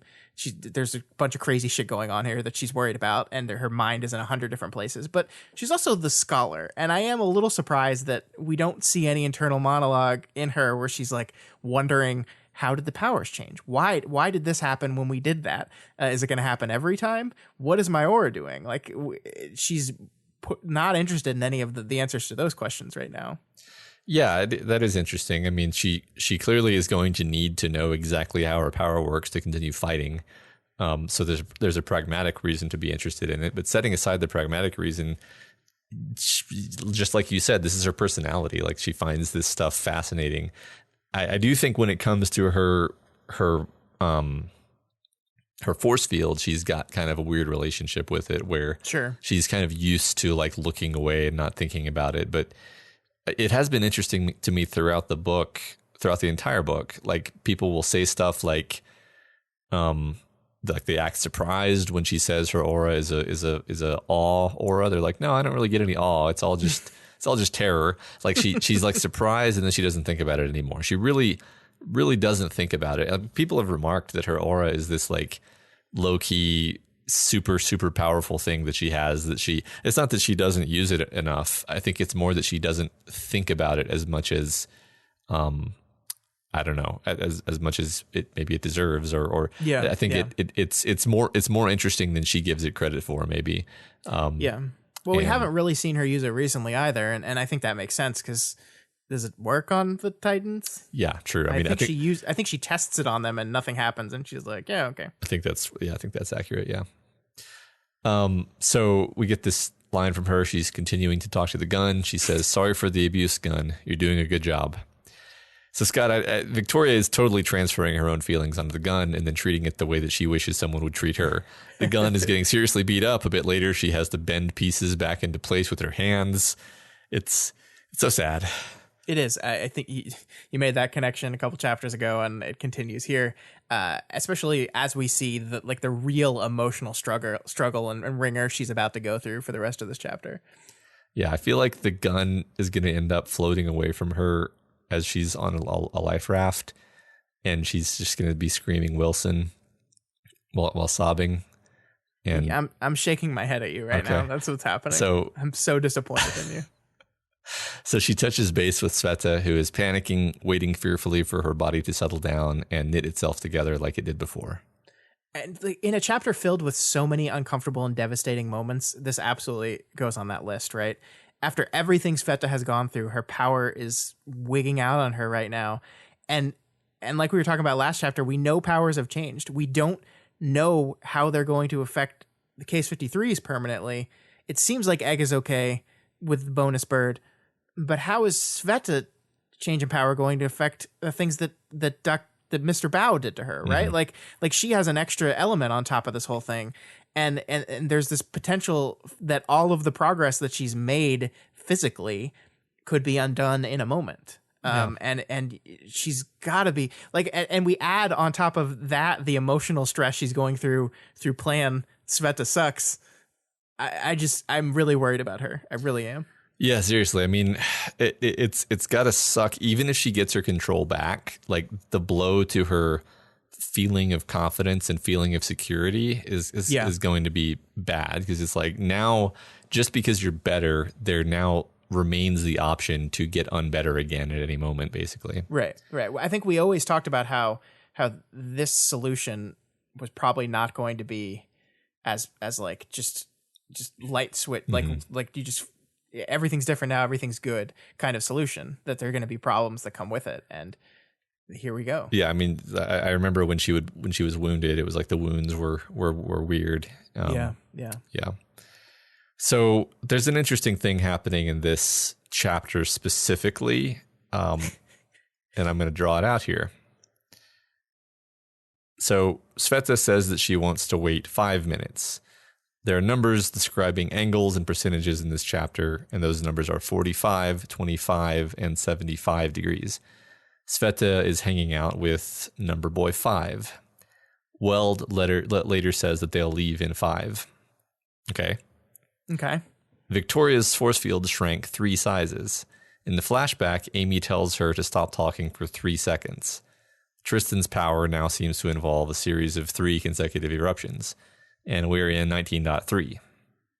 So 5, 3, 5, 3, 53. Case 53. So everyone, Matt watched Darren Aronofsky's Pi last week, and this is why he's being like this.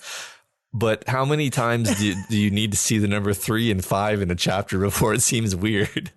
This is like the most insanely in-depth theory you've ever come up with, and I fucking love it. I'm in. I'm fully in. 53s everywhere. 53. Yeah, I mean, this is setting aside the number of times that they say the word K63 in the chapter, which is a bunch. So absurd. But there's like almost no other numbers other than 5 and 3. Yeah, no, I'm right. I'm in. I'm Okay, totally good, in. good. It's utter nonsense, but I'm 100% It's genius is what it is. It's a name of God, okay? All right. So the number 5 does crop up a couple times in 19.A, but the number 3 never does outside of, K63. So we'll see. We'll see where this goes. Yeah. 1, 5, 3, 7. Anyway, so I think it's implied that Engel's power triggers flashbacks in Victoria, like in general, and it does so again here. My interpretation is that Engel's power is always sort of mining past sensory experience for its raw materials, which is exactly why it always made Vicky so uncomfortable. I think it was always kind of on the verge of dredging up a bunch of this stuff, like it does here in a minute.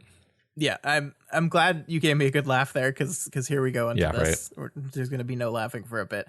Yeah, I mean that was my read as well. Engel's power is like grabbing for raw, like emotional memories, and in the process of finding them, it either inadvertently breaks down or bypasses whatever kind of mental blocks Amy had put in place. I think we saw that last time Victoria unfortunately saw her. And then we see it again here, right at the end of the section, that the long hair of Victoria's force field rubs against the shoulder of the force field, and that's what triggers this memory that presumably was unlocked by the just looking at Engel or being around Engel.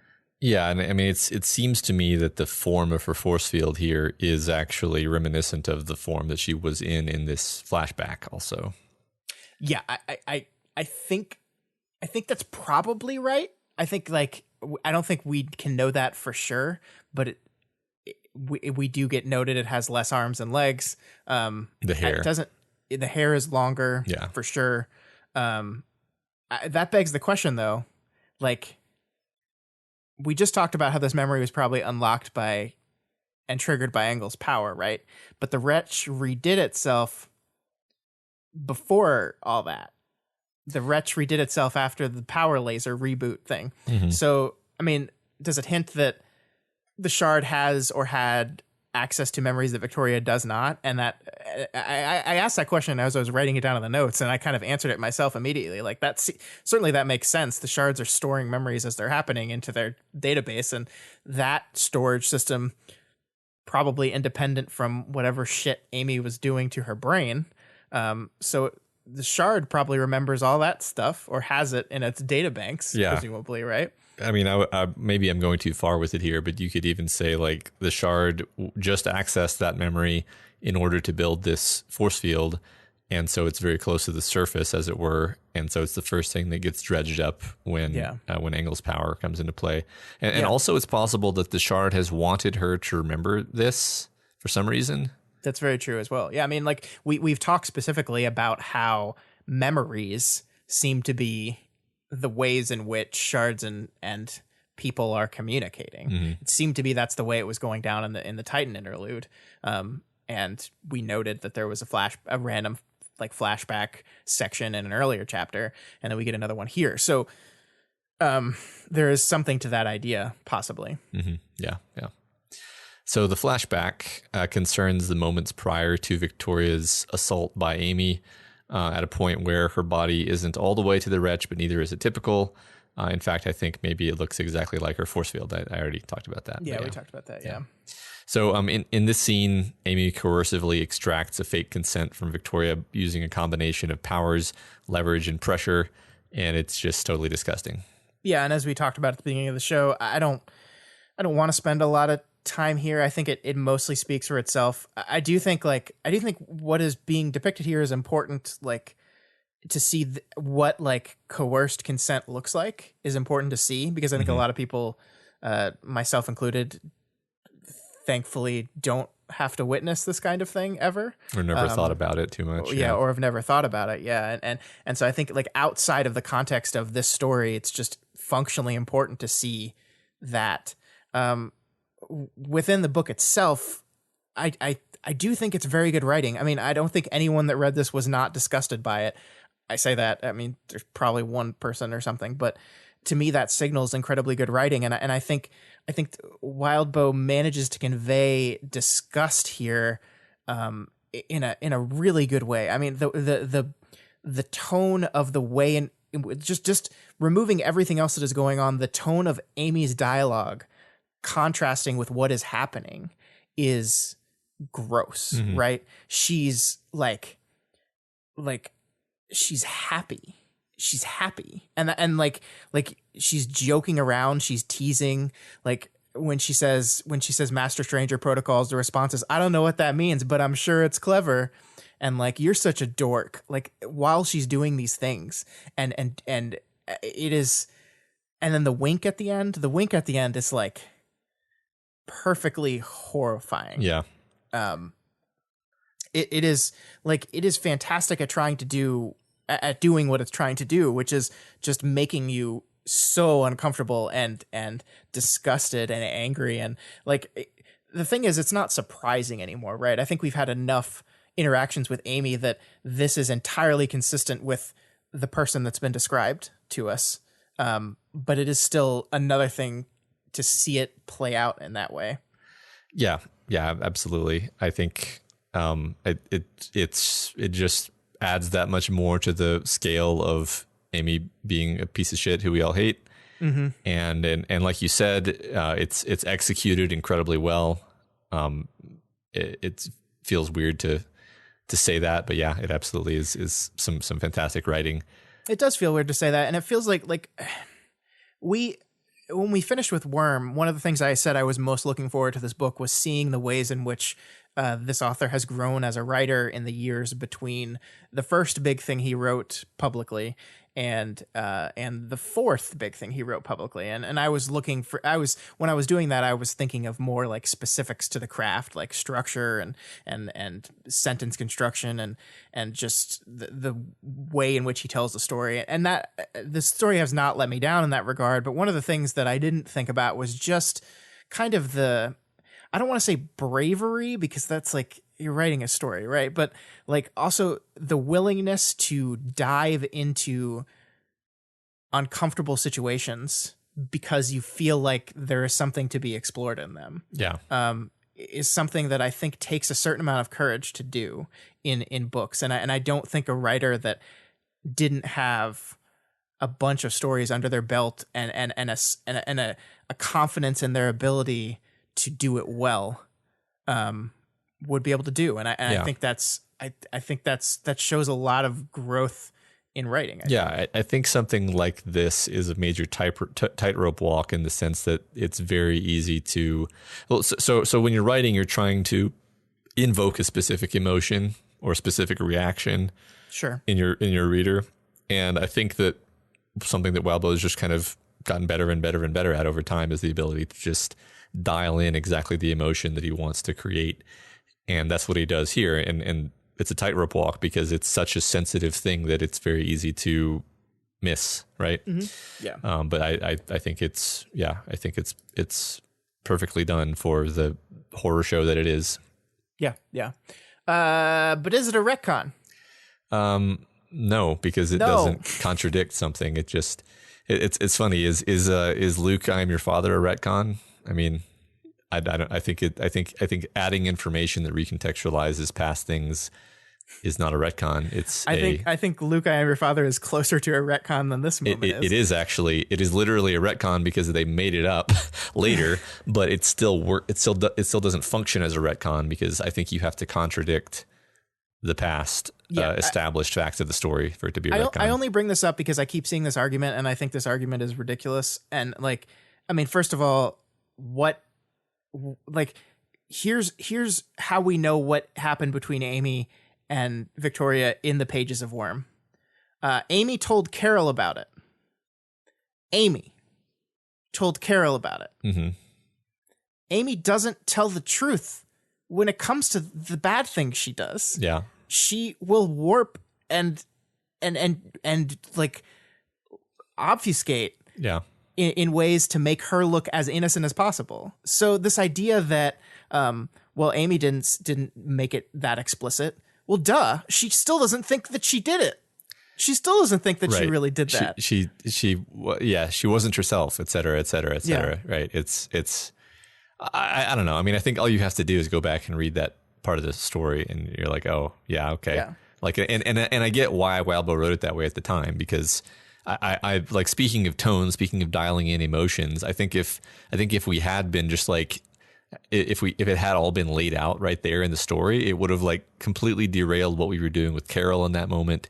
And something like this has to be treated with sensitivity and care. Right. And there was just no way that was going to be worked into the story at that moment. I think it would have sucked everything in that part of the story into that black hole of difficulty that it's dealing with. And that was not what that story was doing. I think an interesting question that springs from this is like, is Carol aware of this and in denial, or is she or did she never really put two and two together in the first place? And I think there's a read that she's aware of it in denial. I think that would be I mean, that certainly makes her actions in this book even worse, right? Mm-hmm. With that, I mean, like, yeah, I mean, if she is aware of it, then my opinion of her is far lower than it would be otherwise. Let me put it that way. Sure. Yeah. Yeah. So yeah, it's not a retcon. That's stupid. No. The only way you can know that for sure is if Wildbow said publicly that that was not the play, because nothing in the book says definitively that this did not happen. Right. In fact, the subtext says the opposite. Yeah, so. I mean, this is not a difficult problem. This is knockdown, right? It's just I just is can't not. get it. Like, it's Amy. Right. She's building a narrative of what happened. Like that's what she does. That's her whole thing, and it always was. Exactly. Yeah. All right. So she comes back to herself from the flashback, and she's like clawing at her face in this reaction of just like shame and self-loathing, and it's horrible.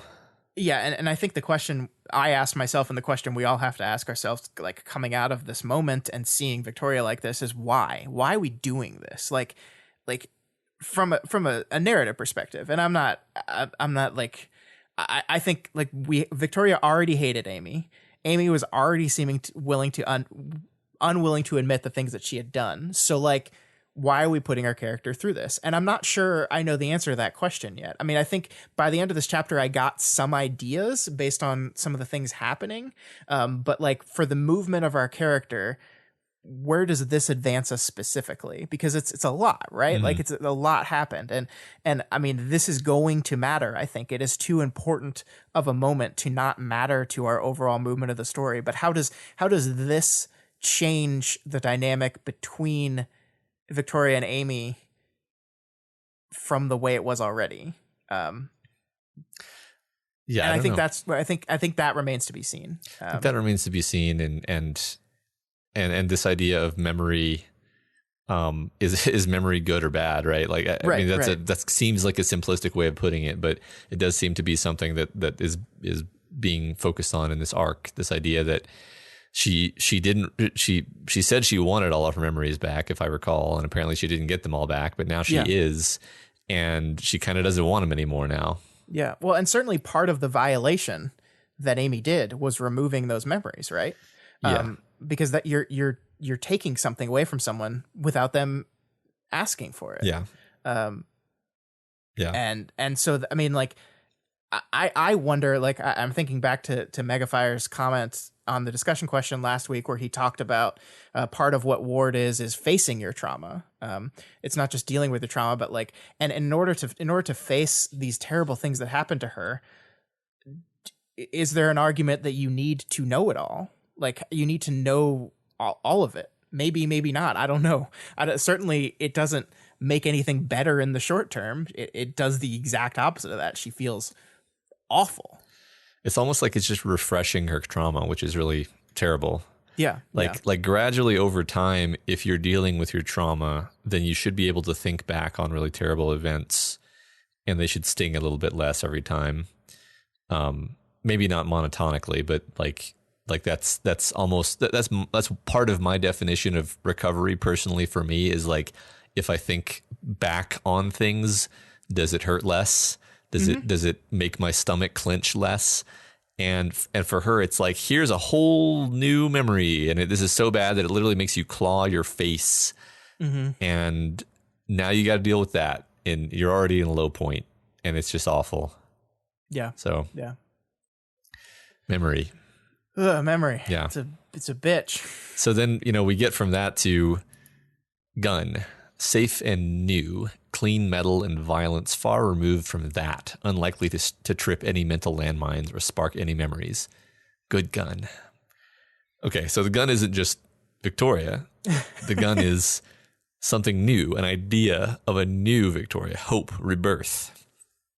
Yeah, and it's a power that's separate from all her trauma, right?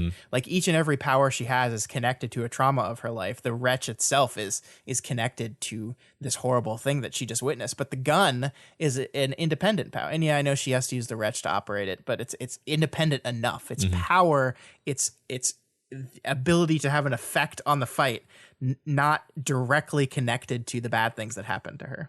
Yeah, I like that. So Victoria looks for Capricorn and finds that Tristan's motes have gone from orange to red. More red. Can't imagine the connection. Anyway, seriously, we've got red motes vomiting out ruins, which are concrete manifestations of the past. Tristan's power now creates vestiges of the dead, ruined past. Great. Yeah, I love this so much. And I think before we really are able to like draw a definitive like explanation of this, we really need to see how Byron's power changed corresponding, right? Like I'm very, very curious about what Byron's power now looks like as well. And I mean, it is interesting though, because like we moved like at one point it was metal, right? And then it moved to rock eventually. And now we've got ruins that are probably rock. You're probably right. I probably just imagined that wrong. But still, like rock itself is natural. Ruins are constructs. They're buildings created by people. So this move away from the natural and rock towards this thing created by man that also, as you said, is a distant past and ruined. It's very interesting, and I really can't wait to see what Byron's looks like. Yeah, me too. That was like my immediate thought was like, oh, I hope we get to find out what the other one is. Yeah. What if it fucking summons a chocolate fountain, Matt? Would you lose your shit? Liquid chocolate, yes, absolutely. It's been in the cards the whole time. I mean, it is really fun at this point in the story to introduce this idea of slightly different powers, because it gives us this kind of thing to be excited about. Yeah, and it has an opportunity to kind of redefine and explore the current state of our characters, right? Like, how did Kenzie's power change? Yeah. That's interesting. What will that say about how Kenzie's doing right now? I remember them mentioning like Kenzie was kind of like frozen still when this happened. And I was like, I wonder if that's because she's reacting to something, or if it's because she's like, her power has changed and she's confused or something. Yeah. So everybody pins down and unloads on Ophion, who is almost crippled by the loss of his minions and the hit to his power. Almost, but not quite enough, Matt. Yeah. Almost crippled. Yeah. We have this beat I want to pull out. On your left, Crystal called out, "Why? Am I really going to turn suddenly with this thing and blast you? It's too heavy for that." So this is like a really small beat, but it stuck out to me since Victoria calls it out in her thoughts the way she does. Right. So I guess that Crystal doesn't trust Victoria's force field, and maybe that's why the warning.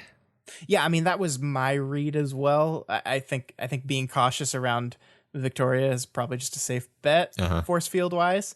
I mean, it's also could just generally be like, if you're a laser cape, like, you know, the general like modus operandi when approaching a cape firing a laser is to tell them you're nearby, and she's just so very used to that protocol because that's her power and it's always been her power that she just does it. I like yours better because it fits in with this general like concern about Victoria that I think we see in Crystal. But yeah. I don't know. I do think regardless, it says something about Victoria's state of mind that her reaction to it is almost immediately like, why? Why are you doing why are you asking me that question? Obviously, I'm not going to turn this thing and slice your face off. Yeah, I'm not on edge. Yeah. Now that we're talking about it, I'm just juxtaposing with this idea of Crystal first landing and startling Victoria, and then Victoria landing and startling a bunch of people, and now Crystal approaching very, very obviously and saying, "Oh, I'm here. I'm approaching you." Yeah. I mean that connection can't be ignored by me now. So sure. We also see in this moment that Crystal's laser has changed. It was red. Now it's magenta red. We don't quite understand what that means, but a bit later she does outline that it won't be usable for cooking and crafts around the house anymore, right? So maybe something to do with fine motor control of it is gone, which is it's a bummer. I feel bad for her. Yeah, absolutely. This is one of the moments where I was like, okay, we're playing with this idea that this is part of her life and this is like a change to who she is. I mean, like Victoria, her powers are important to her, but Crystal has once again always been the one who is inextricable from them. Yeah, and I think it shows like how much that is on the forefront of Crystal's mind. That's one of the first things she brings up to Victoria is like, look, here's these things I can't do anymore, and I'm consciously thinking about. Yeah. So just after this, we have this moment where Victoria thinks that right now, the way she's feeling, if somebody had a parahuman cure for it or something just to let her forget it all, she would take it. Or she might have taken it, is how she words it in her head. That's how low she is. And I think there are a lot of hints that Crystal is actually more or less babysitting Victoria in this moment. And that Victoria probably seems really out of it to all of her friends. Yeah, I mean, I think the Crystal babysitting, like this great moment where she notices almost right away. Like Crystal flies up and makes this goofy quip about how Victoria's gun is kind of like a dick. Yeah, and it's very similar to like the refreshing and goofy quipping that we got a couple chapters ago. And I think you and I specifically talked about how good this felt in this moment where everything was dire and bad. And then Crystal kind of flies into the book again and just lightens the mood a little bit with her funny quipping with her sister. And this time Victoria is just like not in the mood for it. Like her response is immediately like, don't. Please. And she's also happens to be firing her laser at a construct of Ophion that just happens to look very similar to the Wretch with multiple limbs and everything being thrown out. Which, side note, do we think that's like Contessa level path to victory? Fuck you, Victoria. I do. I mean, I think that Contessa is like. I guess we could talk about this. Yeah, I think part of her path is push buttons in this one particular very vulnerable, traumatized, and fragile woman in this moment to put her in a space where she's going to make the choice that Contessa wants her to make at the right time. What that's going to be, we don't know, but it's this idea of shoving this in her face, also shoving the memory in her face. You know, it's totally a Contessa thing make it so that she passes by the right part of the battlefield, so that she sees Engel, so that she sees this vision just before she sees this. It's just piling it on, right? Sure. Yeah. So yeah, I do think that's part of a Contessa plot. Yeah. So jumping back a little bit to that moment where she says, I would take a cure for parahuman. I would make the choice that I made after Gold Morning differently. I think this is a huge moment. And I don't think we can undersell the importance of this moment, because like if there's a couple constants in our protagonist throughout this book as like a list of the most important things for Victoria, number one, being a cape has been such an important thing to her. It's such an important way of how she defines herself. We start off the book and it wasn't even that, but she so quickly gets back to it. And then the second one was this idea of do not forgive and forget, this idea of retaining memories and learning from those memories to ensure that what happened to me will never happen to anyone ever again. These are two of the most important aspects of Victoria's character from the beginning. And here in this moment, this terrible moment after seeing one of the most shockingly disturbing memories that I've ever read, she's now like, I would maybe make that decision differently now. Yeah. I would maybe not. I would give up these important things to me. I would give up these defining parts of myself to just not have to feel the way I feel right now. And that is, oh man, it's heartbreaking. It is like soul crushing. Like the section, the flashback disgusted and angered me. This part broke my heart. Yeah. This was like, it's so sad. It is so sad. Yeah, right. Because it shows you how much she's been affected by this, to the point where, like you said, it's worn her down. It's successfully. I don't use the word broken lightly, but I think you could say that it has broken her now, where she's just like, yeah. I've been hurting enough. I've been hurting too much. I can't endure anymore. If someone could just take it away, I would accept that, even if it took away something, even if it crossed a line that I am very much against crossing. Mm-hmm. And that's horrible. It's horrible. Mm-hmm. You're just like, oh no, as you see it. And yeah, I think again, like whether or not this is a Contessa level plot or just a Wildbow plot. Well, it's definitely a Wildbow. It's definitely a Wildbow plot. We're definitely building toward breaking her. Grinding away in the infrared usage. And potentially exposing more memories, right? Like, I don't want it to happen, but I can imagine it happening. Yeah, I mean, who knows, like, how much more there is. I mean, we know how much more there is. There's days. There's days of this. Yeah. And yeah, I mean, it really does drive that central question we started the show with about, are memories good? Yeah. It's very hard for me to make an argument that remembering this particular thing does anybody any good. Mm-hmm. Yep. So, at this point, Weld and the K-53s come over and they discuss enlisting Breakthrough in a strike on Fortuna. They think that she's going for Lab Rat, and the team says, okay, we'll go with you. Sveta fills in Victoria on the whole Weld pretending to be mad at her to gain the trust of the other K-53 scenario thing. Yeah, and let me just be angry about that all over again. Uh-huh. It's awful. Yeah. Why do you think Lab Rat? Do you have any speculation there? Not really. I really sat with it for a while and was like, what specifically? I mean, like, the thing we know about what she's doing specifically, right, is cracks are coming. She wants to hold them off until the right moment. We get a confirmation from Kenzie at the end of this thing that cracks are coming soon. I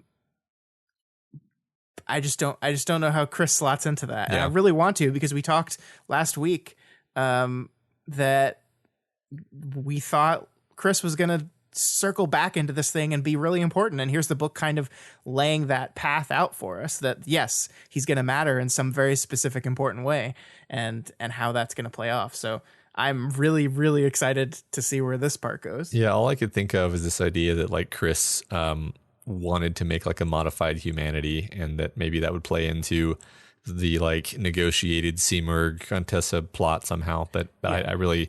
I have no real confident predictions about this. Yeah, I mean, what's he even doing now? Because like his lab got destroyed, right? So Mm-hmm. he's probably not making any more big guys. Yeah. I think that's accurate. I think he's. I mean, we kind of saw him participating in the fight with Arachne, but yeah. I don't know what his plans are in the near term. So yeah. And so there's this part at the end that I want to talk to you about, though. It's like the very end of the chapter. I replayed previous conversations with Contessa in my head, the decisions she'd posed for us, the fact that she'd been unwilling to make it herself. Was there a weakness there, a way past the Titan and to Contessa herself? And then the flashback image of Amy's face crossed my mind, alarming and disconcerting, gross, perplexing, somehow tied to the former thought. So that's really interesting for me, right? Like this idea that she's thinking about how to approach Contessa, how to deal with this path to victory Titan, and that thought process ties back to the flashback she just saw, to Amy, to this gross, disgusting, image. So we were talking about, before, why did we see this? Why did this happen? And this seems to lay the case for it somehow, that this is going to, that flashback, that some part of this is going to matter in the oncoming conflict a bit. Yeah, I mean, maybe the Waste even directly is pushing her to see this. Like maybe Waste wanted her to see that memory for a reason, for a tactical reason. Sure. Like it's like all it is to us is this really upsetting, human moment, basically, of horror. But maybe Waste is like, no, I'm trying to show you something about this. Yeah. And and that would very much make sense from the perspective of an alien brain who doesn't understand context, right? You were talking about that way back in the first chapter, that we were seeing these moments of do terrible thing, be supported by people that love you. And that's really the extent of what the Shard processed in that. Mm. So I think there is something to be said about like the devastating and disgusting and horrifying nature of what is happening here could be lost on this alien brain, and it is just looking at strategic, like, misery related like strategy. Yeah, I mean, it's the best connection I can make is like there has always been this connection between the appearance of Eden and the appearance of the Wretch, and I don't know, hand wave something that she's trying to get Victoria to realize about maybe the idea of like, I've got a bunch of ideas and they're all insane. So I'm just gonna let those cook for a bit longer. Yeah. Well, we will certainly find out soon, right? Yeah. One way or the other. That's right. So that wraps up our discussion for these 3 chapters.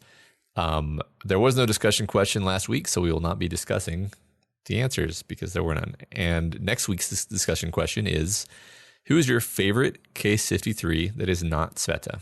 We had to add that last part because obvious reasons. I feel like maybe not everyone would have picked Sveta, but I feel like a lot of people would have picked Sveta, and I kind of want to explore other ones. She's been a main character in this book for a long time, so I want to explore your other ones. Yeah, and of course, favorite can mean kind of whatever favorite means to you. It can mean most heroic, can mean most fucked up, can mean really anything. So yeah. Totally. So that's all we got for you this week on We've Got Ward. You guys are all part of this show, so feel free to provide us with advice, questions, or thoughts on this week's reading. You can reach out to us via email at gotwormpod@gmail.com or over on our Twitter account at gotwormpod. My personal Twitter is at scottdaily85, and Matt's is at egg53 more dinamail. That's right. It should be.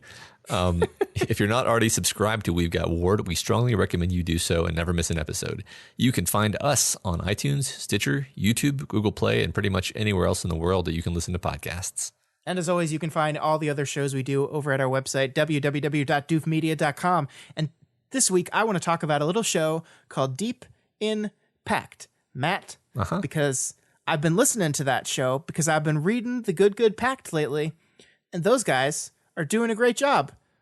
10 months ago, because I'm in April of 2019, they're doing really good in those episodes. But it's a really good show. I've been really enjoying it. If you've been holding off on Pact for whatever reason, or just haven't touched it in a while, I think it's a great way to experience the show. Yeah, it's very. I love their show, and I like binging it in jumps of like 6 episodes at a time. That's kind of how I consume it. But it's very enjoyable. I really love what they do there. I mean, obviously, I liked them always, but I've been spending a lot of time with that show, especially this past weekend, and it was a very enjoyable experience. So if you like us at all, you're definitely going to like them. I agree. They will take less of your time. Yeah. 30-minute episodes. I'm so jealous. Yep.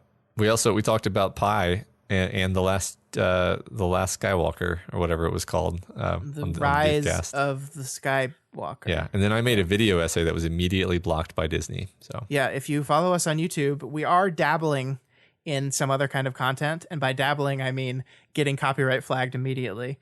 I listened to the essay with my magical admin powers, but I can't let you guys listen to it because it's not possible. It was good, Matt. I really liked it. Thank you. And hopefully you all will get to see it when Disney responds to our our disagreement with their copyright check. You hear that, folks? 100% approval rating for my essay. Yeah. All right. So It's weird that it has 11 upvotes. Yeah. Because I think people can still click on it and upvote it, but they can't watch it. Oh, that's YouTube. YouTube is. Here's the honest truth: is Matt didn't even tell me he was doing that, and I suddenly got an email notification, 3 email notifications. Because the best part about this essay that Matt did is it actually got copyright blocked 3 times. One for The Last Jedi, one for The Force Awakens, and one for The Rise of Skywalker. And this is all for just video clips from the trailer. Yeah, the advertisement from the movie that they want you to see. Yeah. Thanks, Disney. YouTube's fun. Yeah. Well, that's yeah. So if you like any of our shows or our YouTube essays that are blocked, consider donating to patreon.com/doofmedia. You can donate $1 a month or whatever else you can afford. Supporting us on Patreon gives you tons of great bonuses, like the ability to vote in our fan art, costume, and fiction writing contests, hangout sessions with us that we do once a month, access to live streams of our recording sessions, and the Discord chat, which sometimes there's really cool conversations in there. I would say often, actually. And as always, make sure you head over to patreon.com/wildbow and donate to Wildbow as well, because this is his world. We're just playing in it. It is indeed. This week, special thanks to new patrons Bidoof's Sarah D and Braintree, Doof Dancers Sam M and Ed S, Doof Trooper Steve, and new Supreme Leader Doof Mary F. We really appreciate all of you. Thank you guys so much. We really appreciate it. That's a great New Year's gift. Yeah, that's a lot of people. It's humbling, it's inspiring, and it makes us want to just keep doing this. So thank you. Yes. And thank you to all of you that listen to this, because even if you do not donate to us, you are still helping us out by just downloading the episode, by listening to the episode, by sharing the episode, by retweeting us on those social medias, and most especially by leaving us a rating and a review. You can rate and review us on Stitcher, on Apple Podcasts, other places. We do have a new review this week, right from the United Kingdom, from our friend Stronger Bird from the United Kingdom, who gives us 5 stars and says, "The show has increased my enjoyment and appreciation of my 2 favorite books by a factor of at least 1.25, while being entertaining all on its own. I've listened along with Scott and Matt for all of Worm and Ward, and every episode so far analyzing the chapters has provided valuable insight that I never would have had on my own. Even if you're a strong reader, I still recommend the show. It's at the very least a nice way to enjoy Worm and Ward again if you don't feel like rereading the books. But you should do that anyway, because they're good books. Reread the books." Thank you, Stronger Bird. We really appreciate you taking the time to review that. And thank you, mypodcastreviews.com, for giving us reviews from other countries, because we can't get those without special tools for some reason. So 1.25 implies that our podcast is about 0.25 times as entertaining as Worm, which would basically be all the way up through Arc 8, which is like the best compliment I've ever received. Wow, so, yeah. Thank you. I thought you were going to work some bullshit 5 and 3 thing into that again. I'll work on it. So that's all we've got for you this week. We'll be back next week to cover the next 2 chapters back on a normal schedule. Thank God. Arc 19 Infrared. Thank God. These prep sessions of 3 chapters were doing me in. Remember when we used to do a whole arc? How did we do that? I literally don't.